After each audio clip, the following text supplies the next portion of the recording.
Hello, everyone. Welcome to another stream.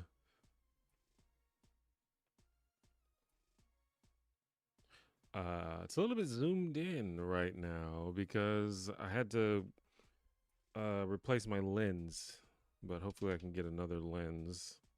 I feel like I feel a little claustrophobic, like it's a little up close. But that's fine. It's a more intimate stream, I guess. All right, let me announce on Discord that I'm live, which I have a Discord server if you didn't know. theonejanitor.com/discord.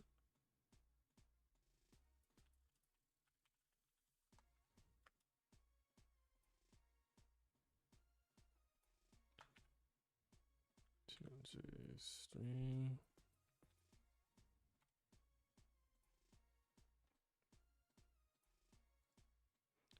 Let me know if can everybody hear me and see me okay? And is the music in the background even audible? Doesn't look like it's audible.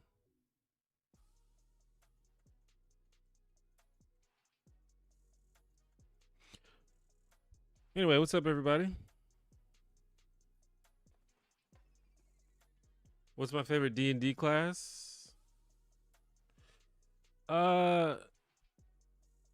Probably Bard. Either Bard or Druid. But I don't get to play that much. I'm usually the DM. So technically DM is my favorite D&D class, but I like support classes. I like classes with utility.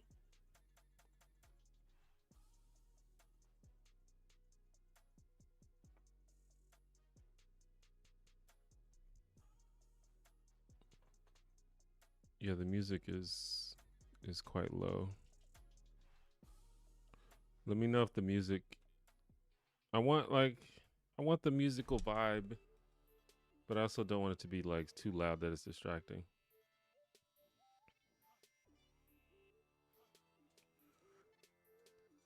What's up, Colton? What are my favorite, least favorite sitcom proposals and wedding episodes? I asked this one in a previous stream, but I don't know if you got to it before I had to hop off. Let's see. What are some sitcom proposals? Honestly, I feel like most sitcom proposals are pretty whack. Because usually if someone's getting married in a sitcom, that usually means that the sitcom is about to jump the shark.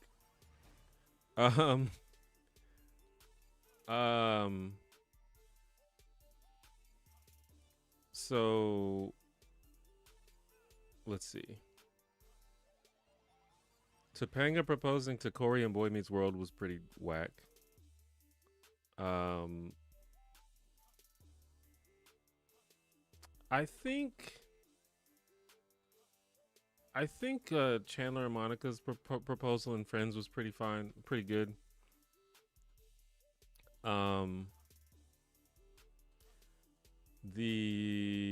Wait, what am I thinking of?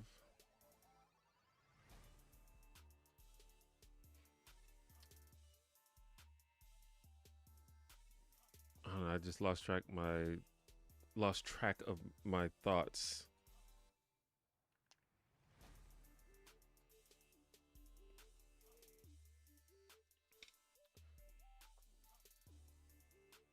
Trying to even think of some examples. There are a couple of wedding episodes in Scrubs, and I remember them all being pretty good, although I haven't seen them in a while. There's like the janitor's wedding episode, and there's Turk's wedding episode, and JD and Elliot get married, but I don't remember if they actually get married, like if we actually see them get married.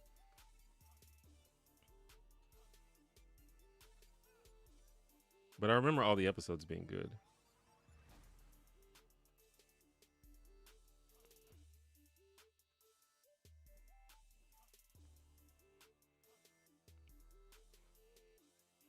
There's Ross got married like 3 times in Friends, right?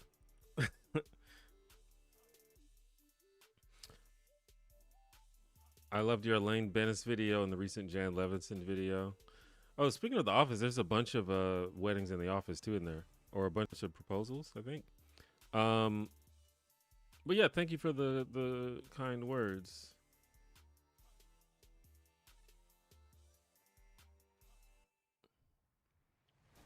I think the best proposal in The Office is probably Michael's proposal to Holly. I think that's my favorite proposal from that show. There's a bunch of proposals in weddings and Parks and Rec too. Like literally everybody on that show gets married. So the um, April Andy wedding, I love. I love all of them. I think. I love. I think the best proposal on Parks and Recreation. I don't know. They're all good actually. I just love Parks and Rec. I'm kind of biased. I think there are like 0 episodes of Parks and Rec that I dislike.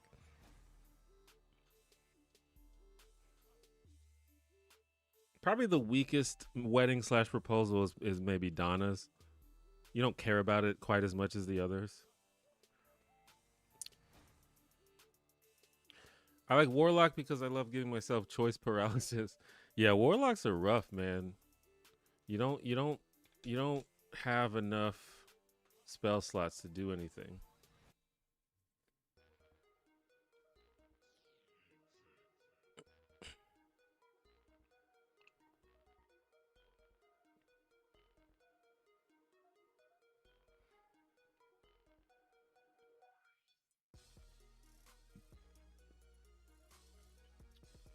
Um, hello. I recently came across your channel, and man, I love your sitcom analysis videos. The video I really enjoyed the most is the worst best couple on Friends video and the Eric Boy Meets World video. I appreciate that. That Friends video somehow got picked up in the algorithm lately. I'm not really sure exactly what happened, because when I first released that video, the Friends video, it kind of underperformed. But it just recently got picked up in the algorithm, which is cool because I like that video a lot. Actually, I think it's one of the better videos. I just assumed it was because a lot of people don't like Friends, but clearly a lot of people also do like Friends. So I guess it just took a while for the algorithm to find that audience.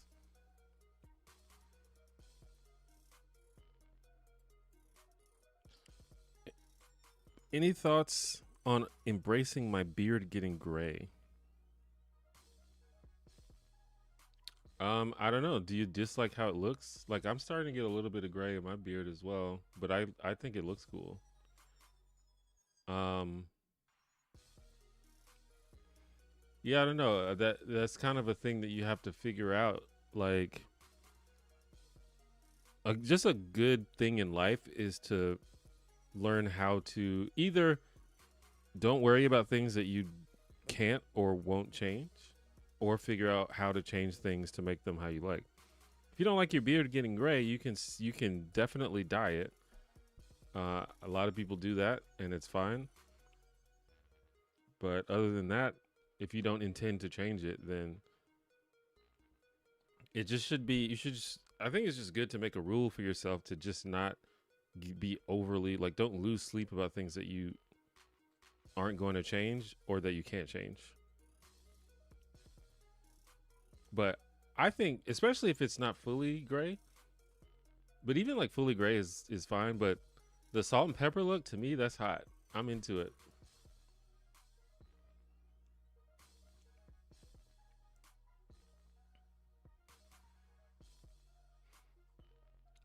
Have you watched many British sitcoms? Not really. I've only seen a couple. I've seen the IT Crowd, not every episode, but I've seen some of the IT Crowd. I've seen a few episodes of Coupling. Like I've seen some of the famous ones, and I've seen some of the older ones. Like some people around my age probably might remember they used to show British sitcoms on PBS like late at night or like really early in the morning. And they used to show Are You Being Served? I remember, and I used to love that show. There was another one called Chef that they used to show. So I've seen those. I have no idea like any sort of contemporary popular British sitcoms. I don't think. I watch a lot of British panel shows on YouTube. like Taskmaster is one of my all-time favorite shows. It's absolutely goated. But I've also seen things like like Countdown and um, Would I Lie to You, stuff like that, and game shows. Like I've seen a lot of the Crystal Maze, I think it's called, and Only Connect, goated show. I've been watching Parks and Rec for the first time. It's very fun. I see why you like it so much. Yeah, I love it. It's absolutely one of the best shows ever. What's your favorite episode of The Office? My favorite episode of The Office. That's tough. I mean, the dinner party's up there. I feel like that's a very normie typical answer. But the dinner party is just like perfect writing, I think. Um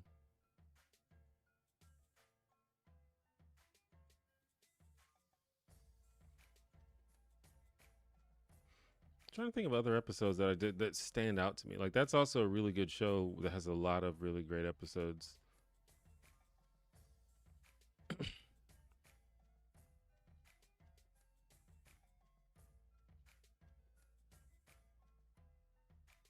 I don't know. I'm trying to. I keep coming. I keep thinking of scenes instead of like full episodes. Like the episode, the scene where they learn, where they they try to learn CPR. Like that's one of the funniest scenes in the show. I don't even remember what episode it's from though. I think it was a cold open.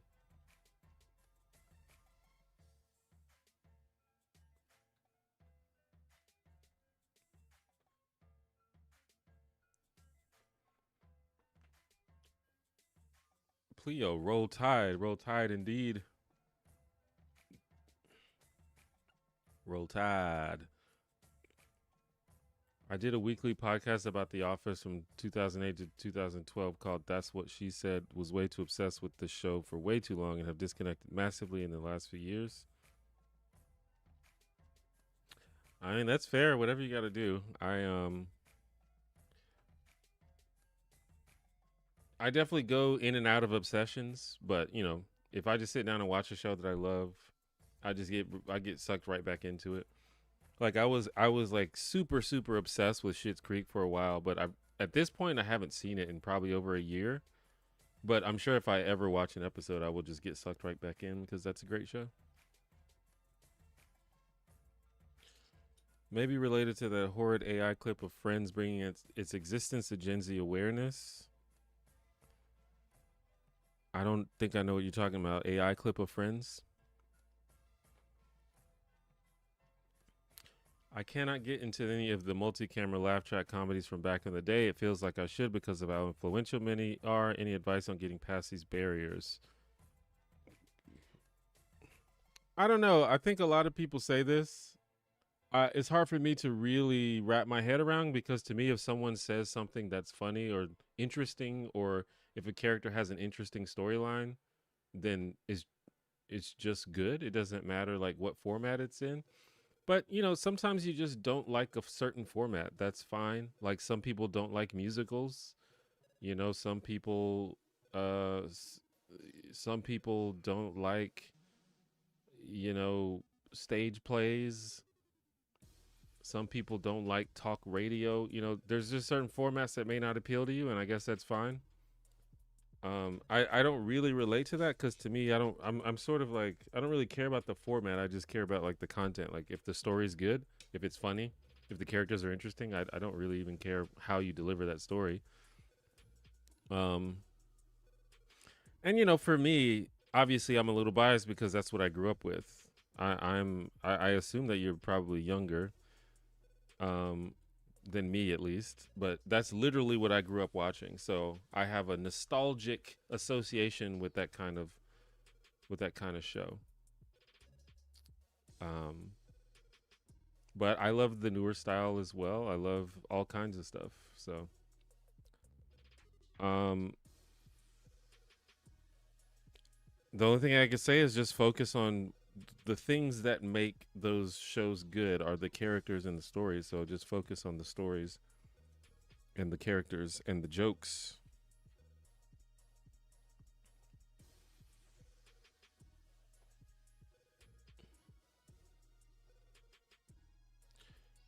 Sam Cedar has a graying beard and he's still a snack.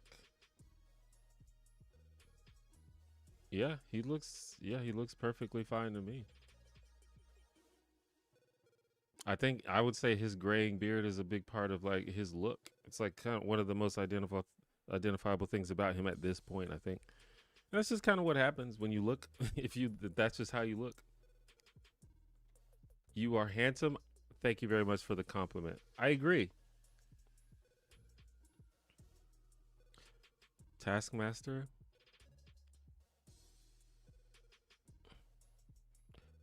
Oh yeah, whoever signed off on putting every episode of Taskmaster on YouTube is is a saint that should be protected. I don't know if it was Alex Horn or if it was just someone else who works for the Channel 4 or whatever channel that comes on now. Legendary. I can't imagine them doing I can't imagine any American network doing that. Just putting full episodes of a show for free on YouTube as they're released.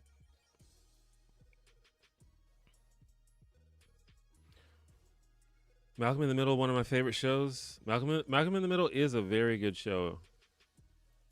Um,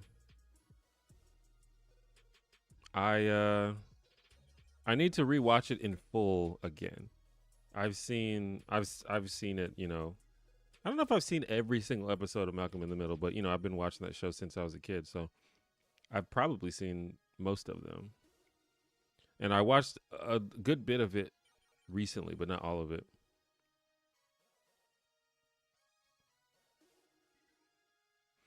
Since my favorite sitcom is How I Met Your Mother, I'm curious enough, how do you feel about the show? And if you do like it, have you thought about making a video on it?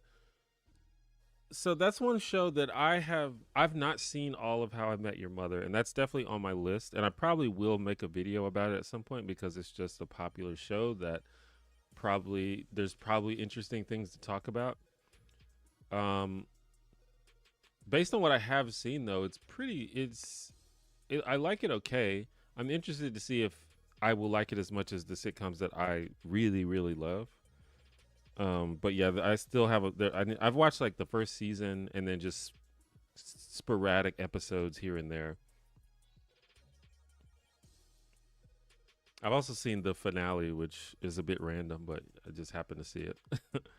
So, uh, that the ending is spoiled for me, I guess, but that's fine.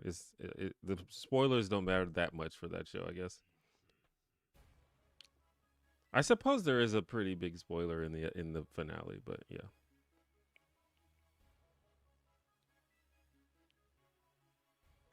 My favorite scene from The Office is just about any scene in which Creed gets dialogue. Yeah, Creed is, uh, in terms of like lines to funniness, Creed probably has the highest ratio of just everything he says is hilarious.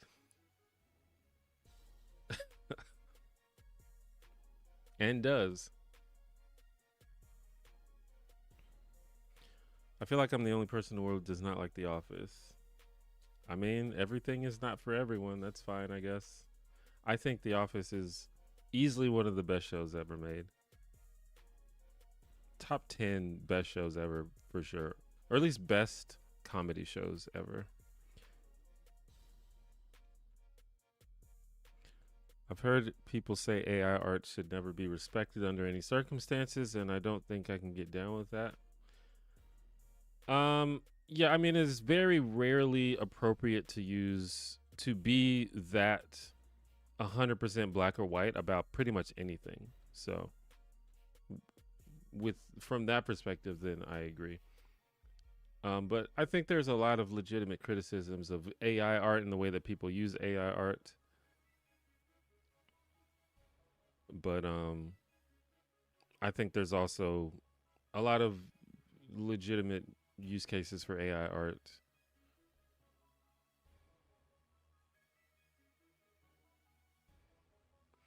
Do you have any advice for someone struggling to find joy and confidence in themselves? Um, so I don't know. I sometimes get sometimes find myself answering questions similar to this, and I don't know that I have come up with a satisfying answer that I think will be helpful to people. But what I'll say for now is my my opinion, and I don't know if you'll or anyone will agree, but my opinion, I think the mistake that people make is they think that joy and happiness and things like that is like is like a thing that happens to you. Like you encounter something and then that delivers joy and happiness to you.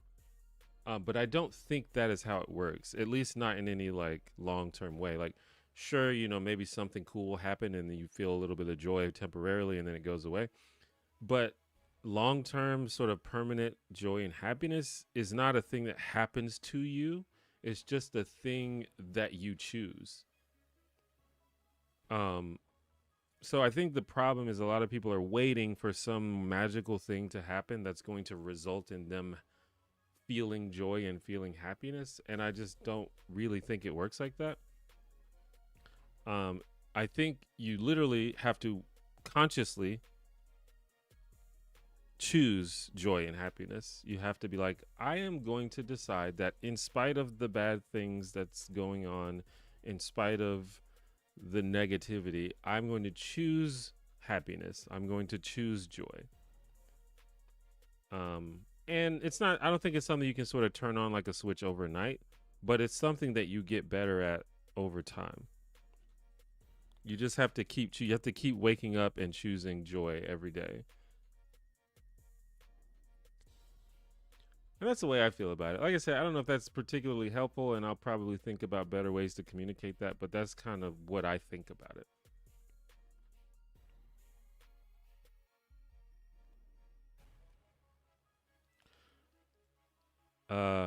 Have you seen Nimble RPG?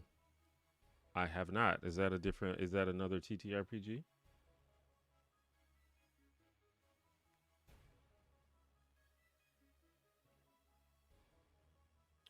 I'll check it out. I don't know anything about Nimble. I'm always interested in like learning new systems.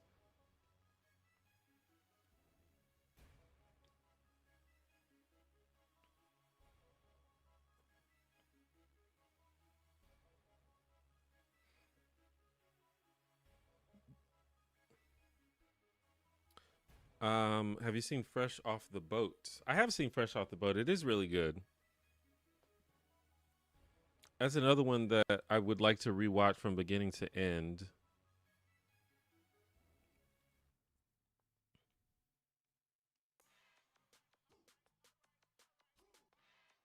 Dewey is the goat. I like Dewey. How I Met Your Mother is great up until like the last two seasons. Fair enough. I have to take your word for it.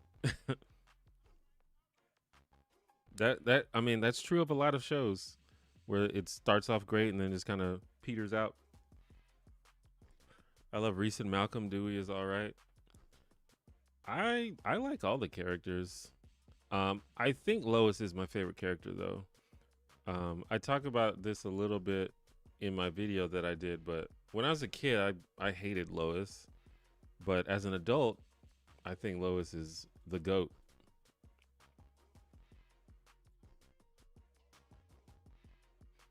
The Sopranos is a great show that's comedic without being an actual comedy. Yeah, I feel that.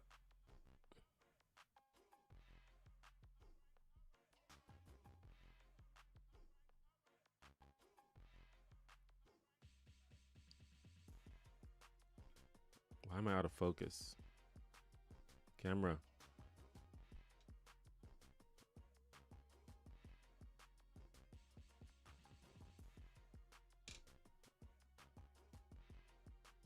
Why am I out of focus?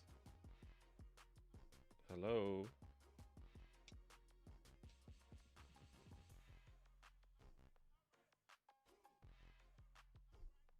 Oh my god. Okay. Wait, it went back out of focus. Okay.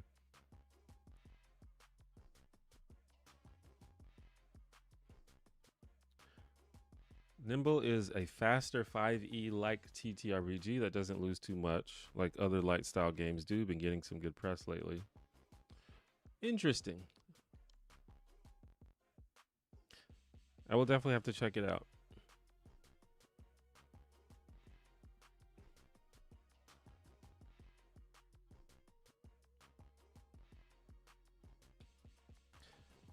It's I've been looking for easier RPGs that I can easily run one shots with, especially with new players, so I don't have to like. I mean, to be honest though, it's not that hard to teach new players how to play D&D. At least you can play D&D without really knowing the rules. Um, but I am interested in like just easier systems that people can intuitively understand because when new players play D&D, they are a little bit sort of in the dark for the first few sessions.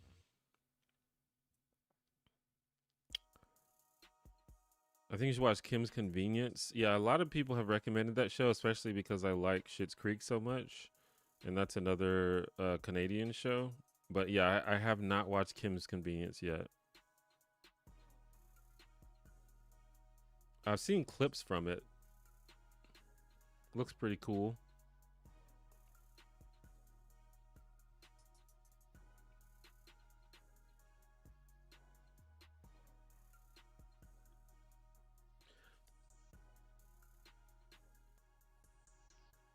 Lois is great because she shows the struggle of being a loving mother while having to be strict slash harsh.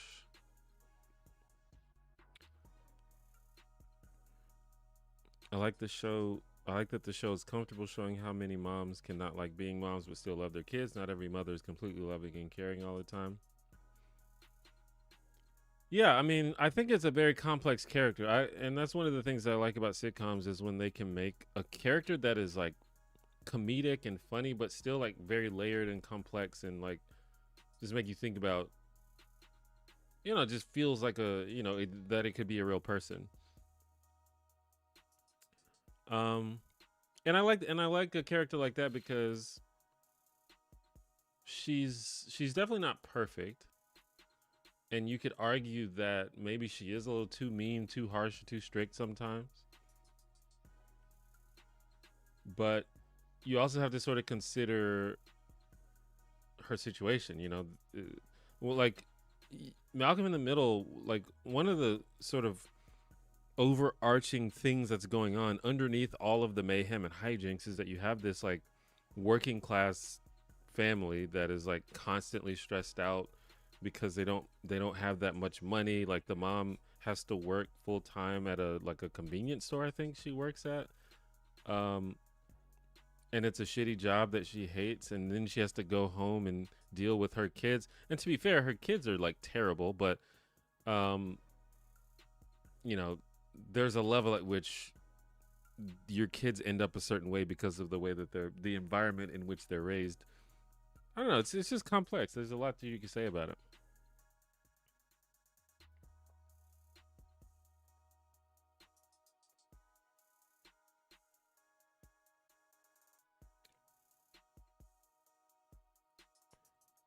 Hey, how are we getting on X? I don't think I understand. Does Hal win in a fight with Walter White? Um, Probably not, right?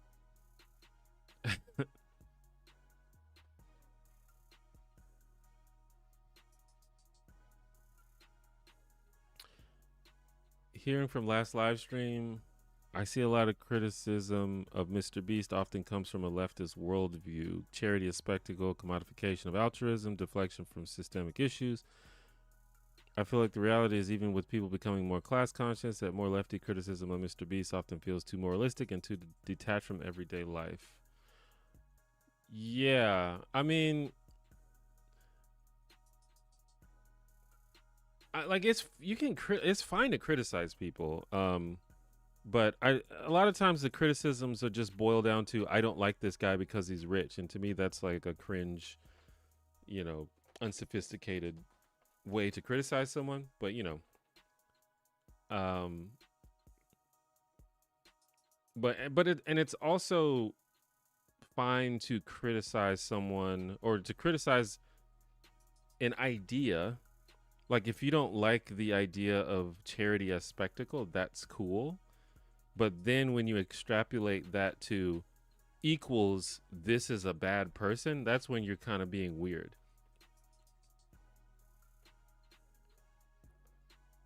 And I think that's a problem with the way that people talk on the internet a lot of the time is they're unable or unwilling to separate criticism of ideas from moralistic sort of judgments on people's personal character and you know psychoanalysis of someone's inner moral thoughts, which is like, this is that's when it just becomes like, y'all have fun with this conversation. I'm gonna bow out now.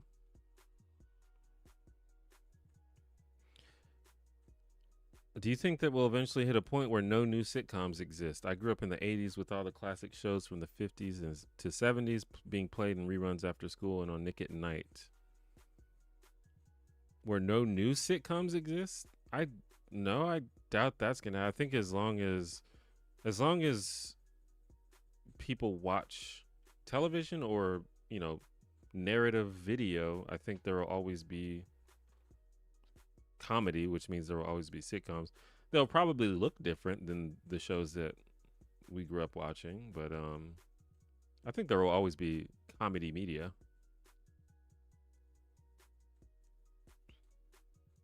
My mom was the kind of mom that probably shouldn't have kids and didn't like the path her life went on, but she still loved us and did what she could. Yeah, I think that's probably a not unusual situation to be in.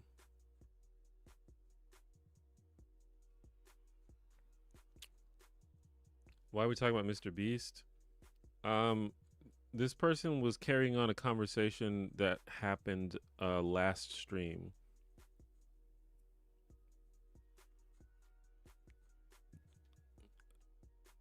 as they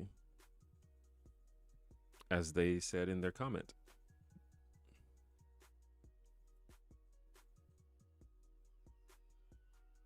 But yeah, I guess it could be a little bit confusing for people that weren't here last stream.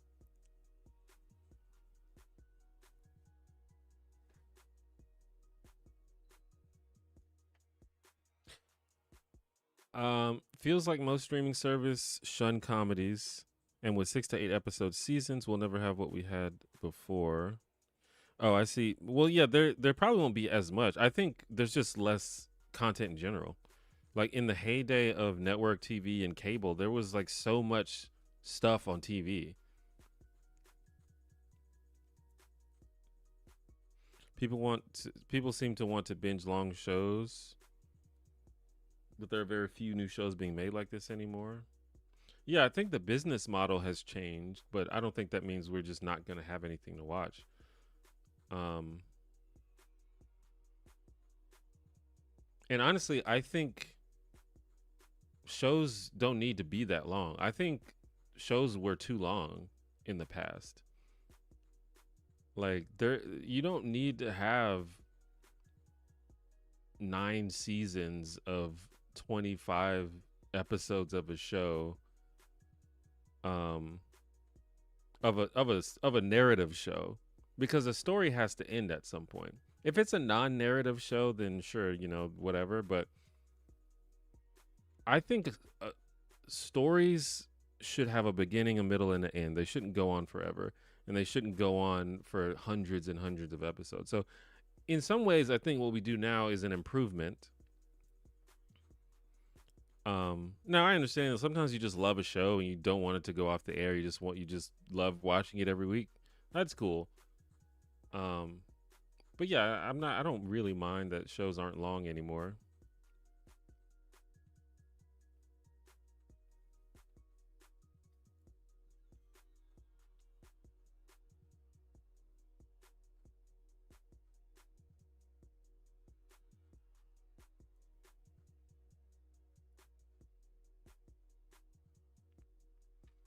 But yeah, I can't really predict what's going to happen in the industry. Um, Especially, a lot of this is just uh, related to business executives making decisions and not necessarily based on what will result in the best art. And that's kind of just how it works, unfortunately. But I think people will always want to tell funny stories. I don't see that going away. It maybe all sitcoms will just be online. Going forward, who knows? But will people will always tell funny stories.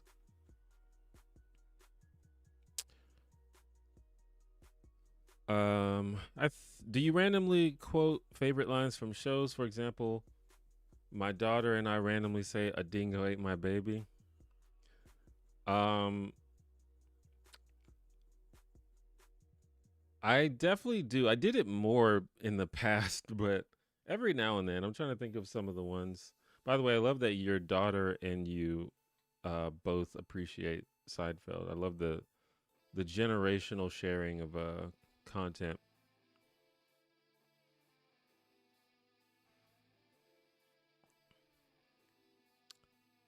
Um, I know like we used to say master of your domain a lot when I was a kid. Um, I'm trying to think of any. I definitely know that I did.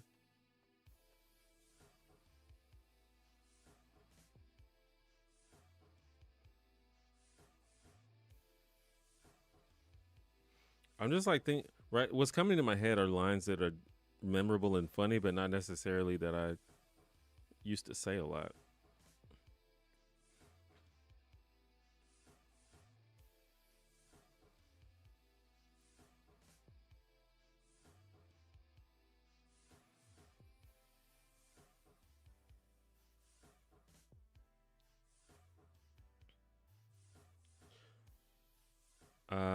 I think charity is charity. If it helps, then it helps. I agree. Well, yeah. I mean, there's. It's definitely true that a lot of rich people set up charities as like tax havens or more for optics and actually like helping the world. But again, we shouldn't accuse people of that unless we have evidence that that's what's happening. King of Queens is an underrated sitcom. I agree. I think King of Queens is pretty good.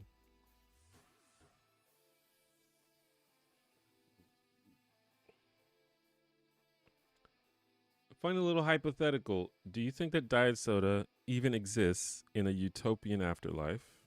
Considering that on Earth, regular soda makes you fat.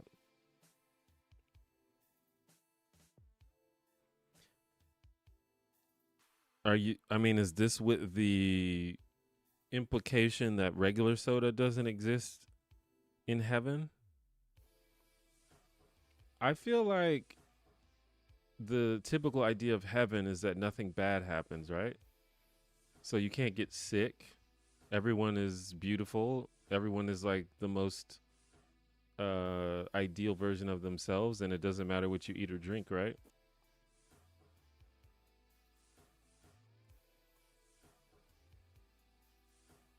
I can't stand Seinfeld or any of the characters besides George for some reason. Everyone else is way too stuck up and hard to watch. And you don't think George is? I think George is like the most like self-righteous, evil person in the group, maybe. Um, but yeah, I don't know. I mean, they're they're not good people. That's kind of the point of the show. Like, it's a show about four shitty people. But I don't know. I love Seinfeld. It's funny. Which era of Spider-Man movies do you think are best? Mine's the Sam Raimi era. I think Spider-Man, the first Tobey Maguire Spider-Man movie is the perfect Spider-Man movie. Um, Spider-Man 2 and 3 I can do without.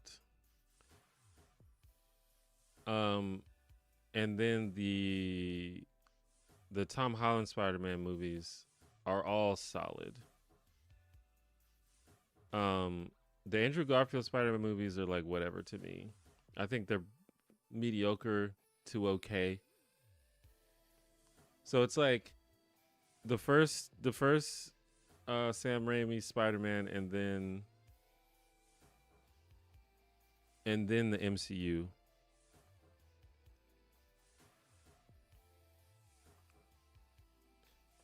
I just finished season 5 of The Blacklist, and I feel this so hard. Why do we need so many seasons with so many episodes that are 45 friggin' minutes long? Yeah, I don't know. I don't think shows need to be that long. I think it's well that, and to be fair, that's like a relic of television when people would literally come together at 7 or 8 p.m. or whatever and just sit down and watch TV every day. So they had to just keep pumping out content. And if you've got a formula that works, there's no reason to make something new because you've already got something. But it did. I think stories suffered as a result of this. Shows went on too long. Some shows, um, some shows remained good for a long time, but not most. I wish this thing would like stop unfocusing me. I wonder if it's like trying to focus on my mic. Like speaking of Seinfeld, I think Seinfeld is pretty good, and I think all 9 seasons are good. I think season 9 starts off a little weird, but by the end, I think it's fine. And definitely the last couple of seasons of Seinfeld are like way goofier than the first few seasons, but I still think it's a funny, good show. Parks and Rec went on for 7 seasons. You could argue that the last season of Parks and Rec is worse than the others, but I still like it. So some shows I think can stand the test of time, but usually it's like just end the show, man. The story's over.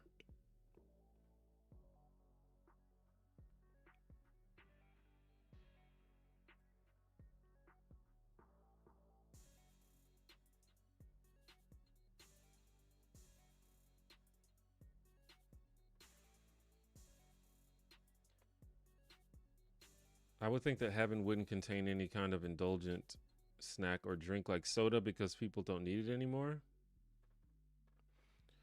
Well, I don't know. It's hard for me to sort of conceptualize heaven because I don't really think such a place exists. But I would imagine that, like, if I made a heaven, I would want my tasty snacks to be there.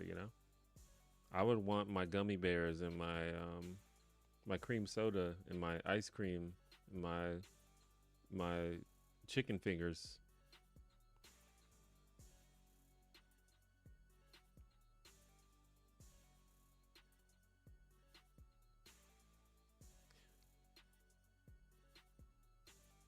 What are your thoughts on Palestine, Sudan, Congo, Lebanon, or a current state of living in general? What do you do to cope in these times?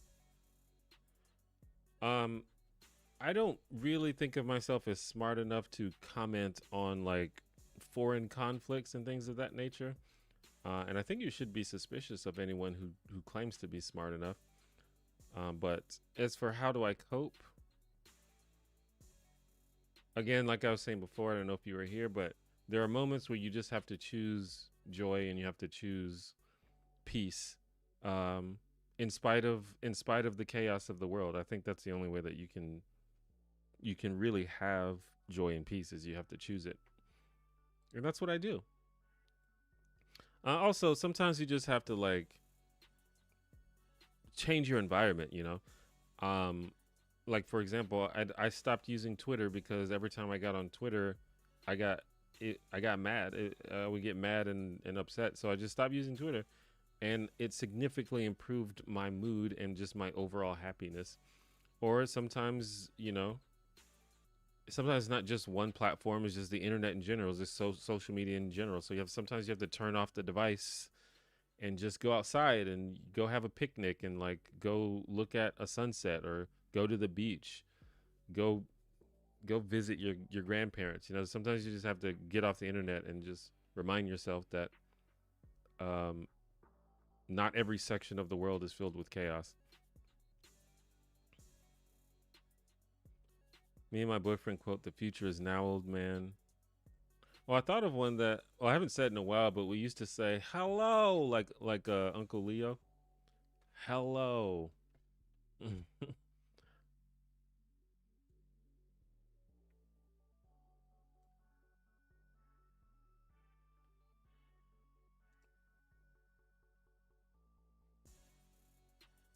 I remember when the TV show Psych said they would end when they were on top. That was the best choice, even though I didn't want it to end. It always disappointing when a show drags out and gets bad.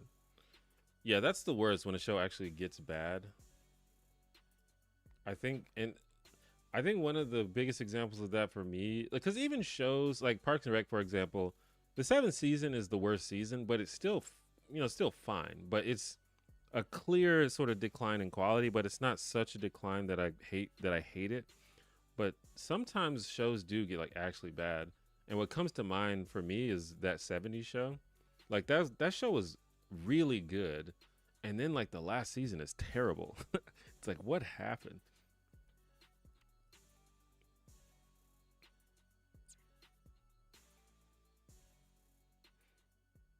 I don't remember the what was going on like in culture when that happened. Like there may have been other things going on, but that was a significant decline in quality.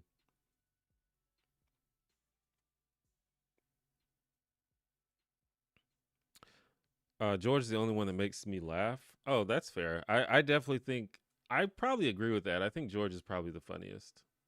George has a lot of hilarious lines. And just Jason Alexander, his acting, his physical acting, and his the way that he's always yelling, like it is very funny. So I will give you that.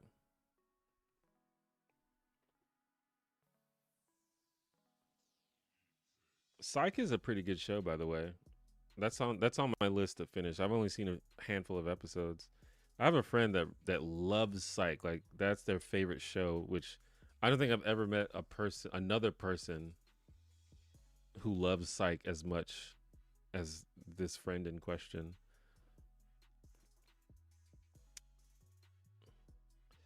Do you garden at all? If so, what do you like to grow? I don't garden. I don't really have a good like I live in an apartment, so it's a little bit hard to garden. I know that there's certain things that you can grow in an apartment and with not that much sun, but yeah, I don't know that much about gardening. Well, I don't know anything about gardening actually. Favorite Chinese food. Um every time I go to a Chinese restaurant, I just get fried rice. I love fried rice so much. Usually shrimp fried rice or just like the house slash combination fried rice. I just ate three baked potatoes. I feel like shit. I'm sorry. I don't know why that made me laugh. Sorry to laugh at your pain, but I hope you feel better. It'll just give it a few hours. Have you watched Stranger Things or K-pop Demon Hunters? I've never seen K-pop Demon Hunters. I don't know anything about it. I have seen the first season of Stranger Things, and that's it. Pretty good. Why are you so handsome? First of all, thank you for the compliment. Second of all, good genes.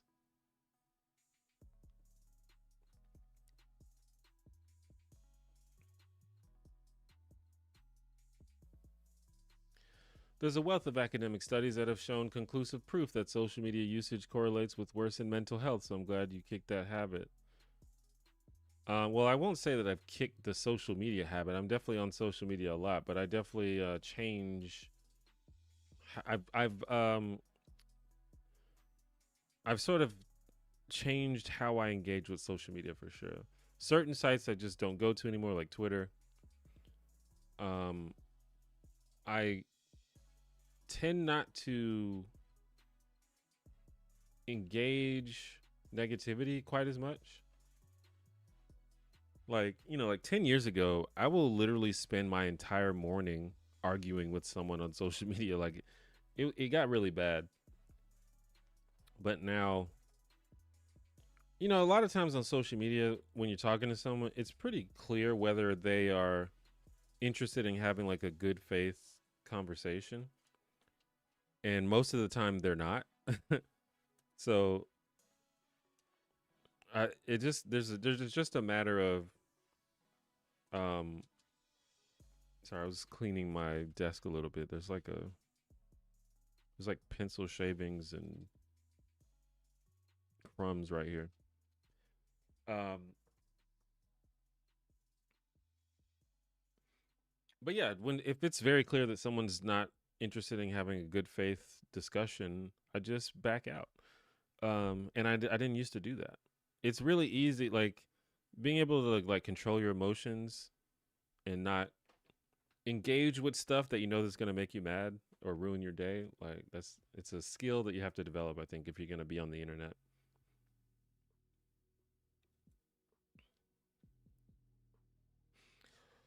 That 70s show got unwatchable after a while. That's another show where I can't stand most of the characters in general. It's I like Kelso, Kitty, and Jackie. That's about it. Yeah, that well, definitely the last couple seasons of that 70s show are quite bad. Electro Low Man, thank you for the 4.99. What up, T1J? How do you use AI in your workflow for video creation?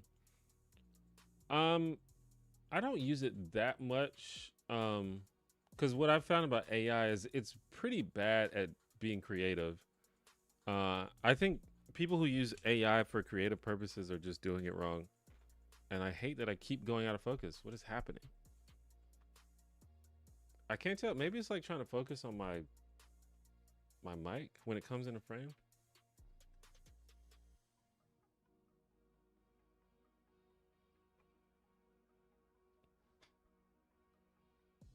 Um, but yeah, AI is not good at being creative. So I don't like it's. I don't really use it for creative purposes. Sometimes I will like. Sometimes it can help with like very specific research things.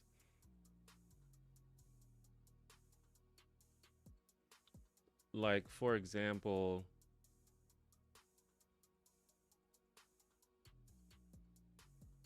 like for example, this is an example that I used in my video about the sort of AI upscaling that they're doing on Peacock and stuff. Um, I didn't need to do this, but like for example, if you needed to if you wanted to know exactly how many times Steve Urkel said the phrase "Did I do that?" and maybe someone has already like calculated this, but just say like let's say no one ever calculated that. You can just type that into Chat GPT and it will literally like if you do it correctly and if you use like the deep thinking fucking algorithm and you can it will like list every time that it's said and it'll give you every episode. So it's just like for like intensive research stuff, it's good for stuff like that. And it can sometimes help with inspiration for like video titles and stuff like that. But it's again, it's not very good at that sort of thing. But sometimes it can give you something that's bad that sparks your imagination to come up with something that's actually good. But when it comes to like actually writing stuff or designing stuff or things like that, I find that AI is quite bad at it. So don't use it for that.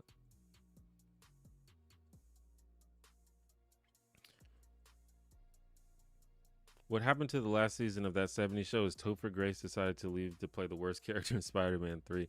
Yeah, I guess he left, but that's not the entirety. Like the show could have still been good without him. Like it sucks that he left, but I will also say Eric Foreman, I hate that character so much. Not like I hate that the character exists, but he's an unlikable guy, which is kind of part of the show, so that's fine, but he's not a likable guy really.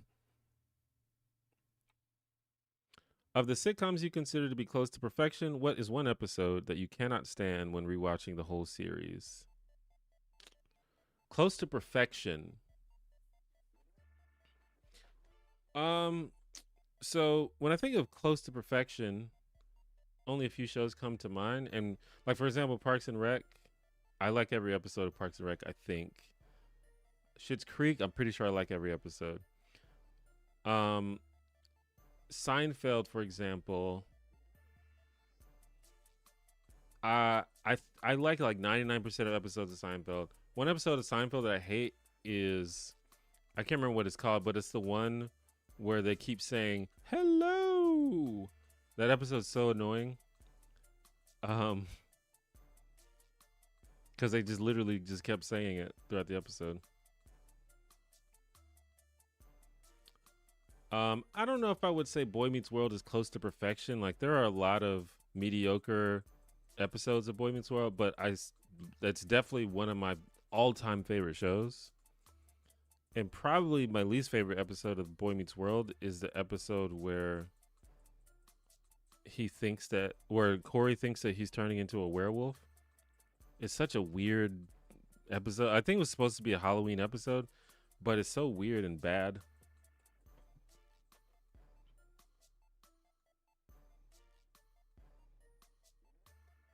Um, I really like Daria, since I did a couple videos about Daria, and when I rewatched the show, it like instantly became one of my favorite shows, and I think it's a genius show.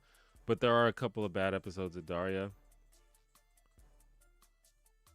There's an episode where it's supposed to be just like a sort of non-canon romp, but there's an episode where she meets like the personifications of the holidays. Like she meets a guy who represents Christmas and a guy who represents Valentine's Day or something like that, and it's just so weird and bizarre and bad. So there's a few.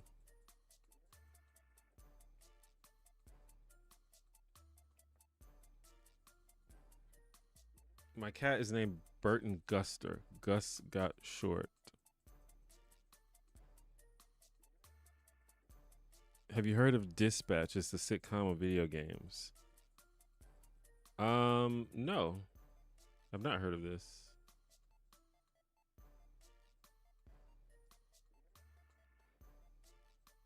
Oh, Electro Main, thank you for the 4.99. Did you like neo soul music, like D'Angelo, Maxwell, Jill Scott, Common, Erica Badu? Yeah, I love that kind of music actually.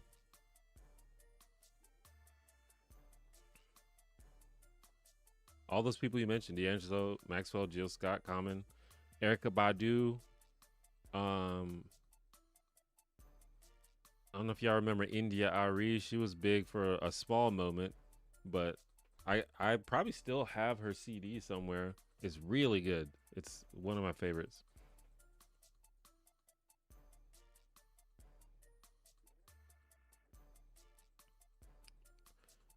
Did you like the Golden Girls? I cry laughing every time.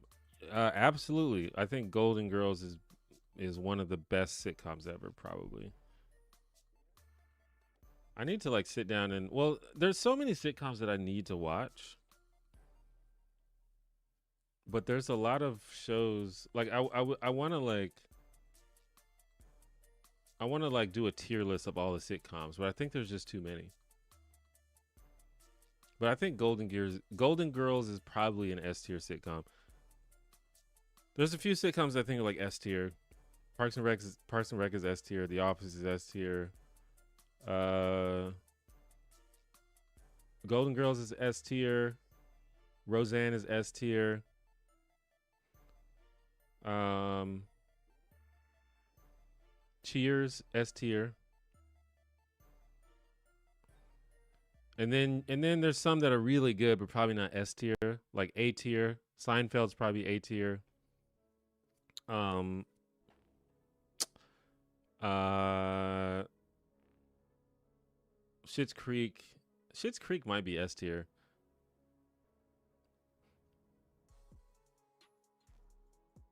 King of Queens is probably A tier. Um, Family Matters is A tier. I think Martin is A tier. So yeah, there's a but like I said, there's so many sitcoms, and I haven't seen all of them in full. And there's like solid sitcoms like B tier. Like I think Fresh Prince is a B tier sitcom. I think like Full House is B tier. Most 80s sitcoms are B tier except for like the really good ones like Golden Girls and Cheers. I think they were sort of still figuring stuff out in the 80s. um and honestly most 90s, honestly there's so many like mediocre 90s sitcoms.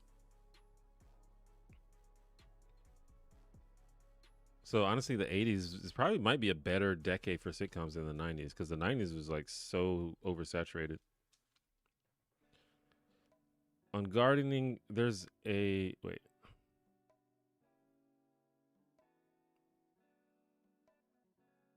I lost my place in the chat. Okay, on gardening, there's a tomato category called micro dwarf that can be grown in an 8-inch pot indoors. Very great option for apartments. There's also micro dwarf pepper varieties. Yeah, I might look into that sort of thing because it would be cool to grow some food for myself. But yeah, I just never really looked into it. I love Blanche and Rose. I'm a sucker for the dumb characters. Yeah, Rose is the best character for sure. Tag yourself. I'm Rose.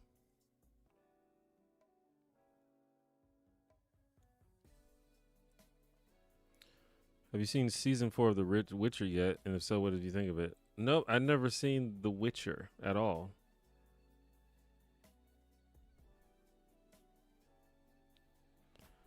AI is good for organizing and giving general ideas for you to work off, but that's about it. I don't know. I think AI is as good as your sort of proficiency at using it. It because they definitely have like a there's a learning curve to use things like ChatGPT properly. I'm just like a little bit out of focus. It's like pissing me off. Can I like hold on? I'm just gonna turn off autofocus. I think.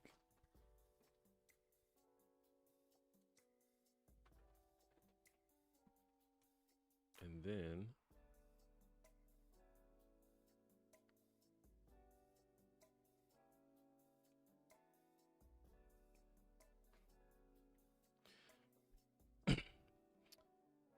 does your balls itch on a full moon? I don't know. Next time there's a full moon, I'll let you know. I don't trust AI for research. It lies too much. This is like I said, there's a learning curve to using AI, and I think a lot of people have not used ChatGPT since like it was launched, and it's like way different now. But like for one, ChatGPT and pretty much every large language model now has access to search engines, so they actually like search the internet and they can provide you the source that they use to give you the information. So you can like check everything that they say now. Um,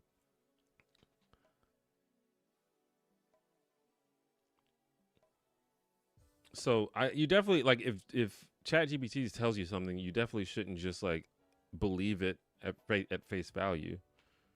But if you want to be more sure, you can just simply make it give you the source that it used.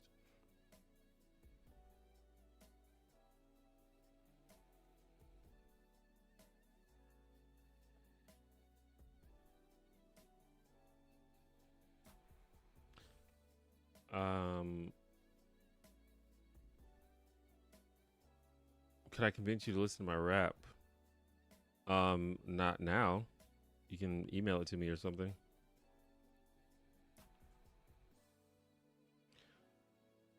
If you had the means to create your own political party, what would be your platform?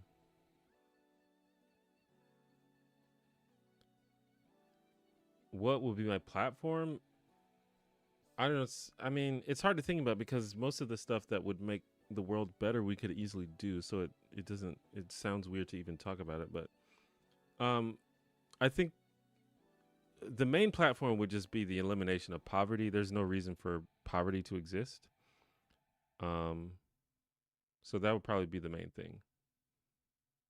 As for how we do that, mainly through just making sure that basic needs are met and guaranteed by the government. And I think probably that alone would significantly reduce, if not eliminate, poverty. Because really, what poverty is the inability to have access to basic needs. And we definitely have enough resources to do that. So that would be the main thing. I think there would be other things, but that's the main thing. The musical Daria episode was weird. Uh, yeah, that I usually skip that one when I watch, but I know some people that like the musical episode. I wasn't a big fan of any of the songs, but I guess some people like it. When you think Roseanne dropped in quality, actually Roseanne was pretty solid until the ninth season, which is the weird season where they get rich. That's a really sort of bizarre season, but honestly, I've been sort of like rethinking it because in some ways, that season is kind of like a commentary on wealth. It's like a poor person's idea of what it might be like to be rich, and from that perspective, is actually pretty interesting. But I might need to rewatch it to see if that really holds up. I forgot when I turn autofocus off, it gets brighter. Hold on, I can fix that. Murdoch creates. Thank you for the 99 cents.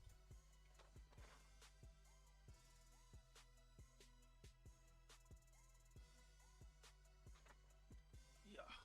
There we go. That's a little better.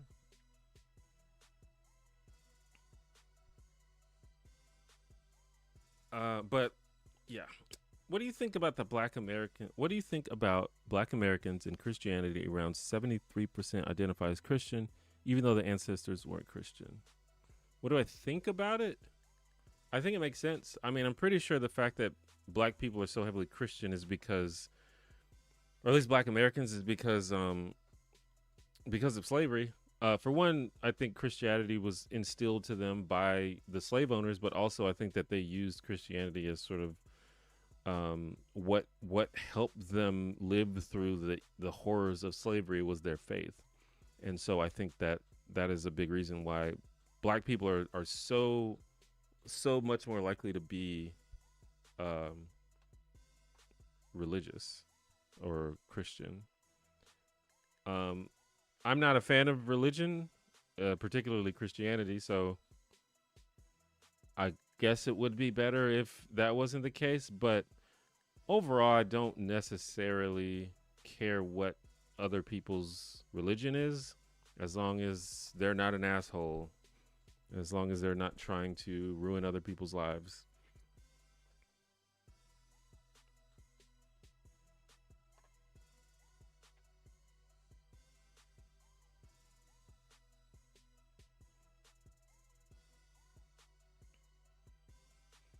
Dispatch is the office type sitcom about someone who's a dispatch caller for superheroes, but it's also a choose your own adventure type game.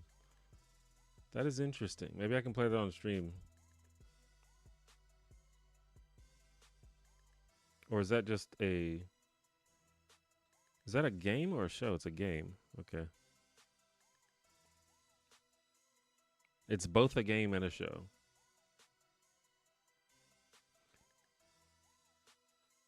Did you know Sam Harris's mom created Golden Girls? I did not know that. That's interesting.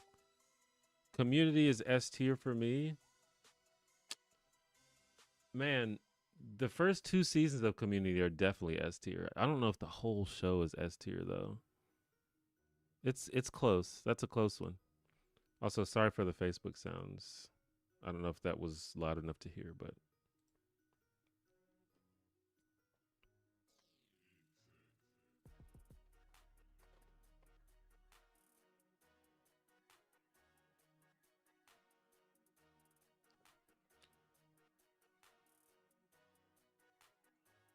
um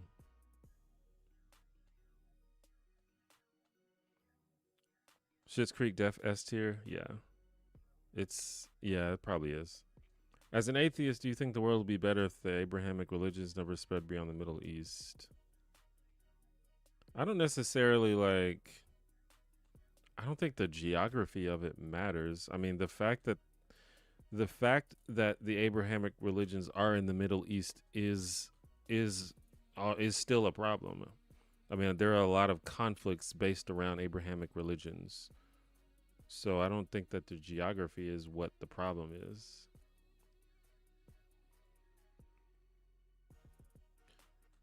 I miss Cheers. Cheers is a great show. Goated. Frasier is S tier. Yeah, Frasier is really up there. Frasier could be S tier. That's a show I haven't seen in a long time, but I can't think of any I can't think of any like major criticisms of Frasier right now.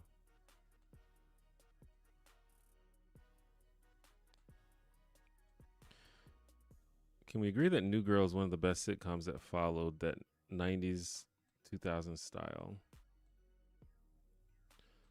New New Girl New Girl is pretty good. I haven't finished New Girl. I've maybe seen like the first 3 seasons. New Girl is weird though. I don't know. I need to rewatch it before I make any like hot takes about it, but the characters on that show are so weird to me. They don't feel like real people to me. But maybe that's the point. Like it feels like a play. If I don't know, maybe it's just me. When I watch New Girl, it feels like I'm watching a play or something. They don't act like normal people.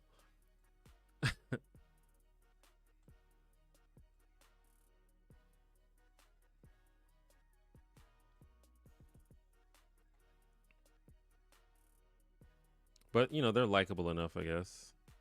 We got a Dorothy in the chat.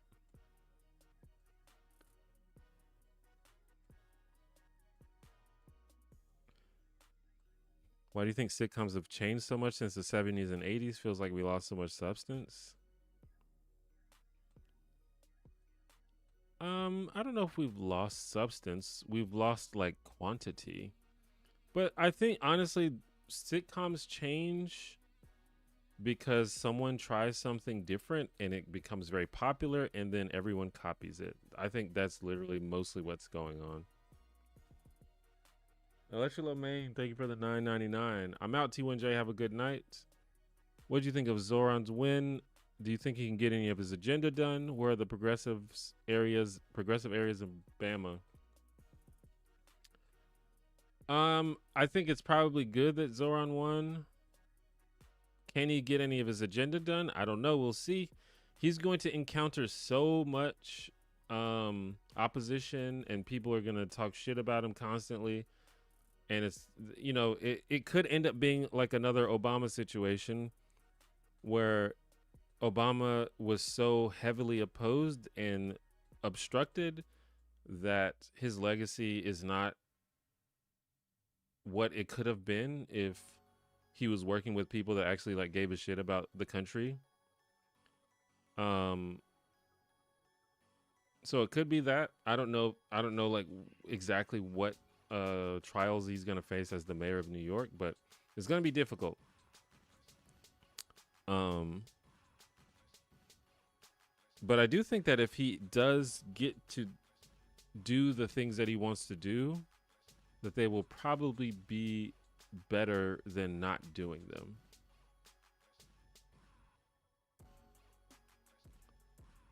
Because really, a lot of the stuff, I don't know his platform by heart, but a lot of the stuff that he wants to do is just like the basic stuff that people want.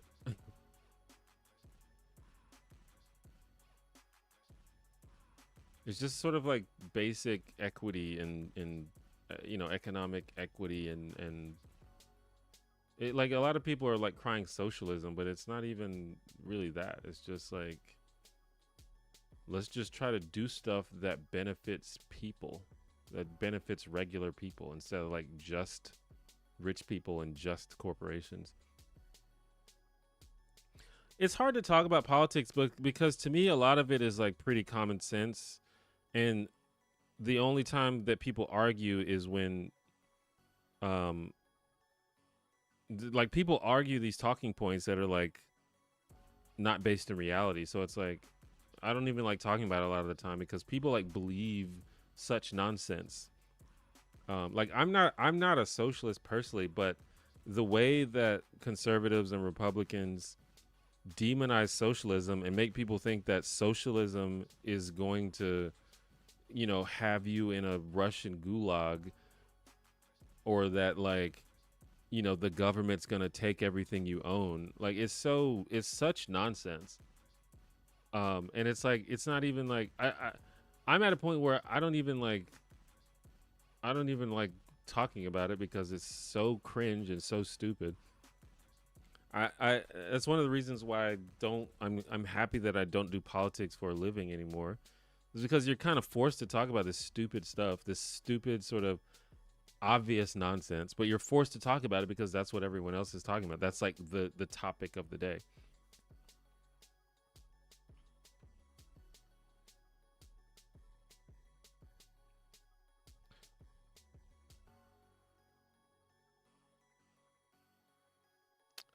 But yeah, in terms of like the progressive areas in Birmingham, is basically where I live. I live in Jefferson County, which is like the blue county, and that's where Birmingham, the biggest city, is. And that's that's pretty much the progressive area. I think probably there might be. I think Huntsville might be progressive. I can't remember, or if not progressive, just more liberal. But yeah, I know that my county, Jefferson County, always votes blue. I mean, obviously it's not enough because it's still Alabama, but yeah.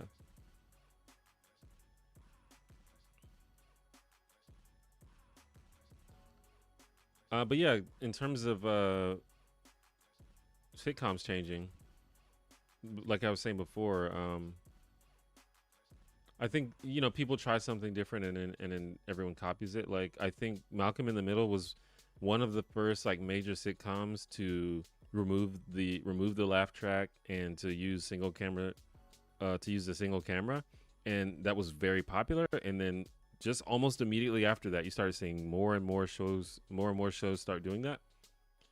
Um, and also other shows like Curb Your Enthusiasm also did it. The Larry Sanders Show on HBO, and so now like every show does that. Even before that, I think All in the Family was. I don't know if it was the first one, but it was one of the first shows where every episode was filmed in front of a live audience. Well, not one of the first shows, but it really popularized the idea of filming in front of a live audience and having that laugh track. And every show, literally every show from the 80s and 90s just copied All in the Family. It's just people copying each other. It's literally all it is. The Office, um, originally starting with Ricky Gervais's Office, but then the American Office did the whole mockumentary style where people talk directly to camera. And what do you know? After that, you got Parks and Rec, you got Modern Family, you got all these shows that basically copied it. When something works, people just copy it.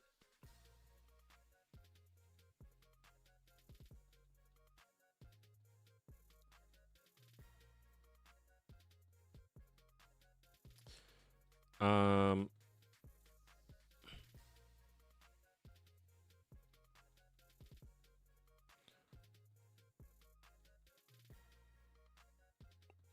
just want to tell you, I love your content. Thank you for the hard work. I appreciate that. Of course, the reason is slavery, but why still now in the 21st century? Well, first of all, slavery wasn't that long ago. I think people don't realize that slavery was only just slavery ended just a few generations ago. I think people act like slavery was like 2,000 years ago. It's like no, it was just a couple hundred years ago.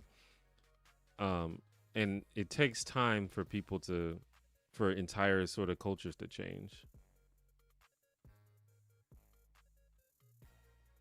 And not only was slavery not that long ago, even after slavery was abolished, it's not like black folks were just chilling after that.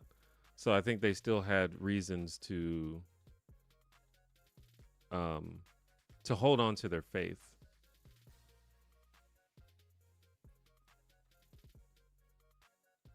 The paintball episodes are mostly S tier. Oh, absolutely. Yeah, there are a lot of really great episodes of Community for sure.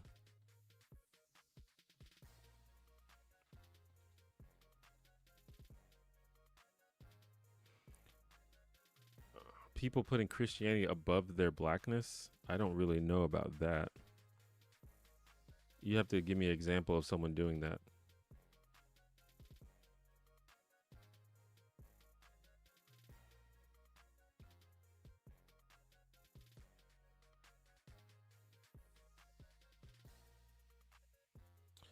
Uh,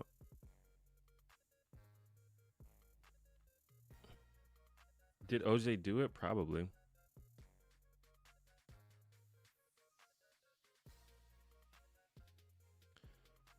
I like the earlier seasons of Malcolm because they're more earnest and the characters all being kids still makes it more endearing. It gets real preachy after a while, though it's still enjoyable. Yeah, it's definitely a different vibe when they're all older, but yeah, I think it's still good.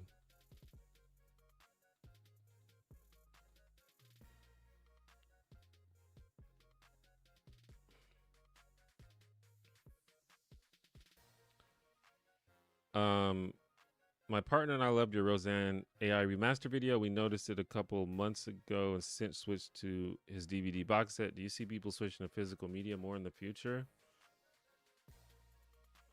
Um, Probably not. Well, my theory is that there's going to be a shakeup in the streaming industry. I really don't think that the way streaming services work right now is sustainable. I just really don't see everyone paying for 19 different streaming services forever. I just don't see that lasting. So I think a bunch of them are going to go out of business, which is going to make it harder to watch the shows that we like. So in that case, maybe people will switch to physical media. The thing about it, though, is people will always pick the thing that is more convenient. And unfortunately, streaming is more convenient than, having to go find DVDs and catalog DVDs or Blu-rays or having to search find them online and things like that. I As long as it's the convenience is there, I think people will always do it. Um, but I find it hard to believe that all these companies are going to stay around. It just seems kind of ridiculous.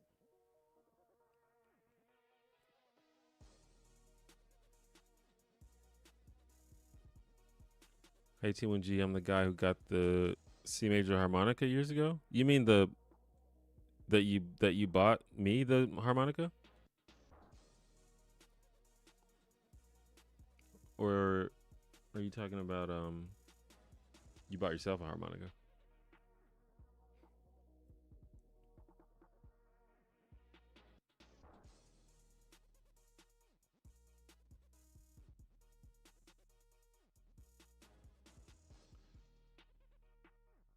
Also, black neighborhoods being severely underfunded. I think I missed the context for this. I'm a little bit behind on the chat.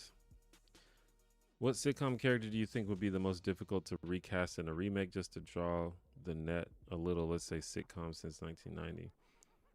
The most difficult to recast? Well, I mean, I think there are certain characters that you probably just can't recast.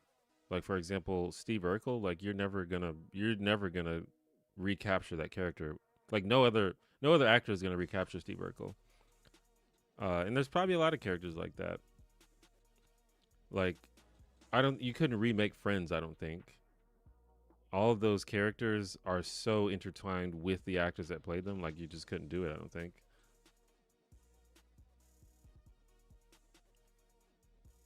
Um I don't know, like if it was like a different time, like if you did them as kids or something.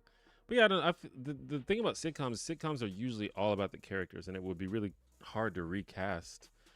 You're always going to be sacrificing a little bit of the quality if you recast the characters. Even in when they have done that, it's always like, you know, I think like we everyone I think everyone is okay with well not okay, but like when they replaced Aunt Viv in Fresh Prince, it's like the show is fine, I guess, but this is worse. Like we'll still watch the show, but we need you to know that this is a downgrade. And it's not because the person that they replaced her with is a bad actress or anything. It's just like we already, we already fell in love with that original character.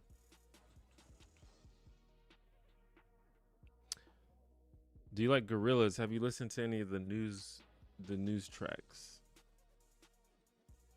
Um I was a huge Gorillas fan, but I kind of fell off. But I was a huge like maybe like the first 3 albums I loved, and the second album Demon Days is probably one of my like top 10 favorite albums ever.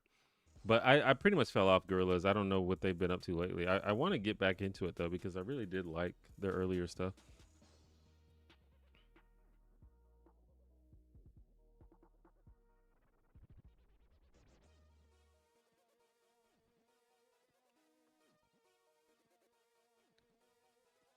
Um,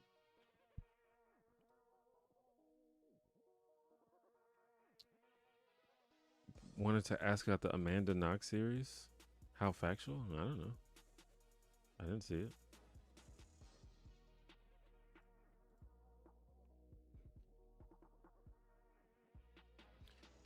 Wanting everyone to move on from something as horrific and dehumanizing as literal slavery just because it was a long time ago is crazy as hell. Yeah, I don't know that anyone in the chat was doing that unless I missed it, but that is a thing that happens. But that's this is just sort of like basic racism. Black people are expected to move on from slavery, but no one asks people to move on from like 9/11 or from the Holocaust or it's like only black people have to move on. But this is like a basic thing.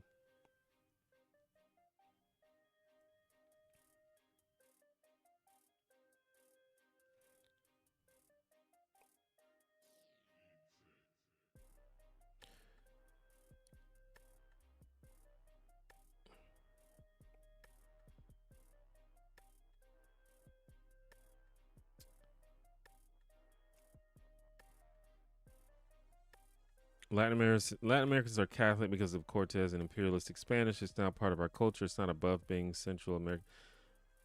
Yeah, I thought that was kind of a weird comment. I guess I understand what they're saying is slaves were basically taught Christianity from the white slave masters. So I guess it is a bit weird to hold on to the religion that was taught to you from the oppressors. But that's just how culture works. The reason that people in Latin America speak Spanish is because those areas were conquered by people from Spain. So to me, that's like saying if you speak Spanish, that means you're putting Spanish over your heritage or your ethnicity or whatever.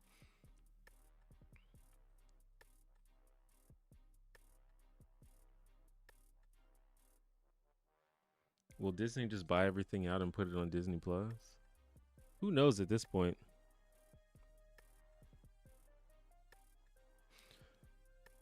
Quite a number of old shows, movies, radio broadcasts are on the Internet Archive and easy to find. Wish people would look to the library.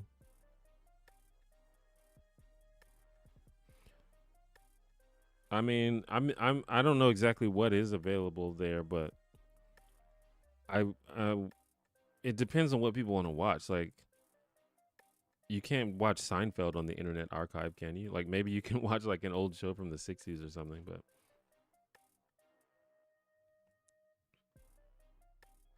it's not a sitcom. But did you ever watch Judging Amy? It's one of the shows I can't find on any streaming services. I have never seen that. I remember seeing commercials for it, but I never actually caught it.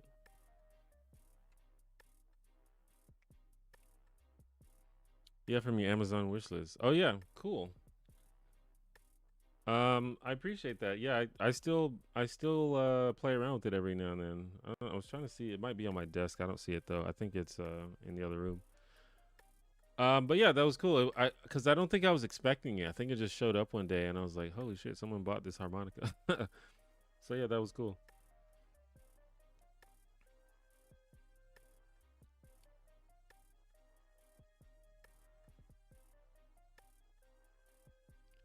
What would be your top three reasons for moving abroad if you so choose?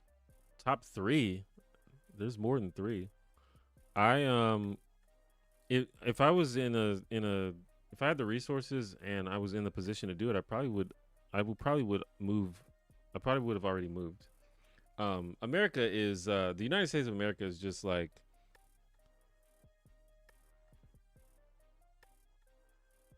it is a mess in so many ways. I mean, we're basically an oligarchy at this point. The government is uh the government is basically controlled by corporate interests, and then obviously right now we have sort of like a proto-fascist slash legitimate fascist running the country, which is really bad. Theoretically, he's not going to be the president forever, so we'll see what happens after that. But who knows at this point?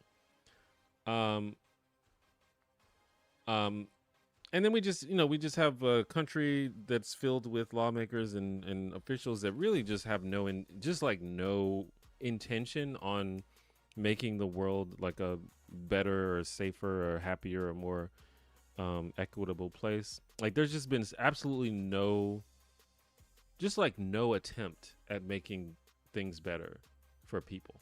Everything flows through the interests of corporations. We have insane gun violence in America. Um, and again, we have done close to zero uh, close to zero things to try and fix that problem. Um, there's a lot of racism. And then on top of all of that going on, roughly half of the people in the country support it. Like they seem to be okay with it. So yeah, I mean, this country is a mess, and I would probably leave if I could. That's sort of on my list. Like when I think there's like no way that I retire here. I don't think, but it just kind of depends on what my resources, what resources I have.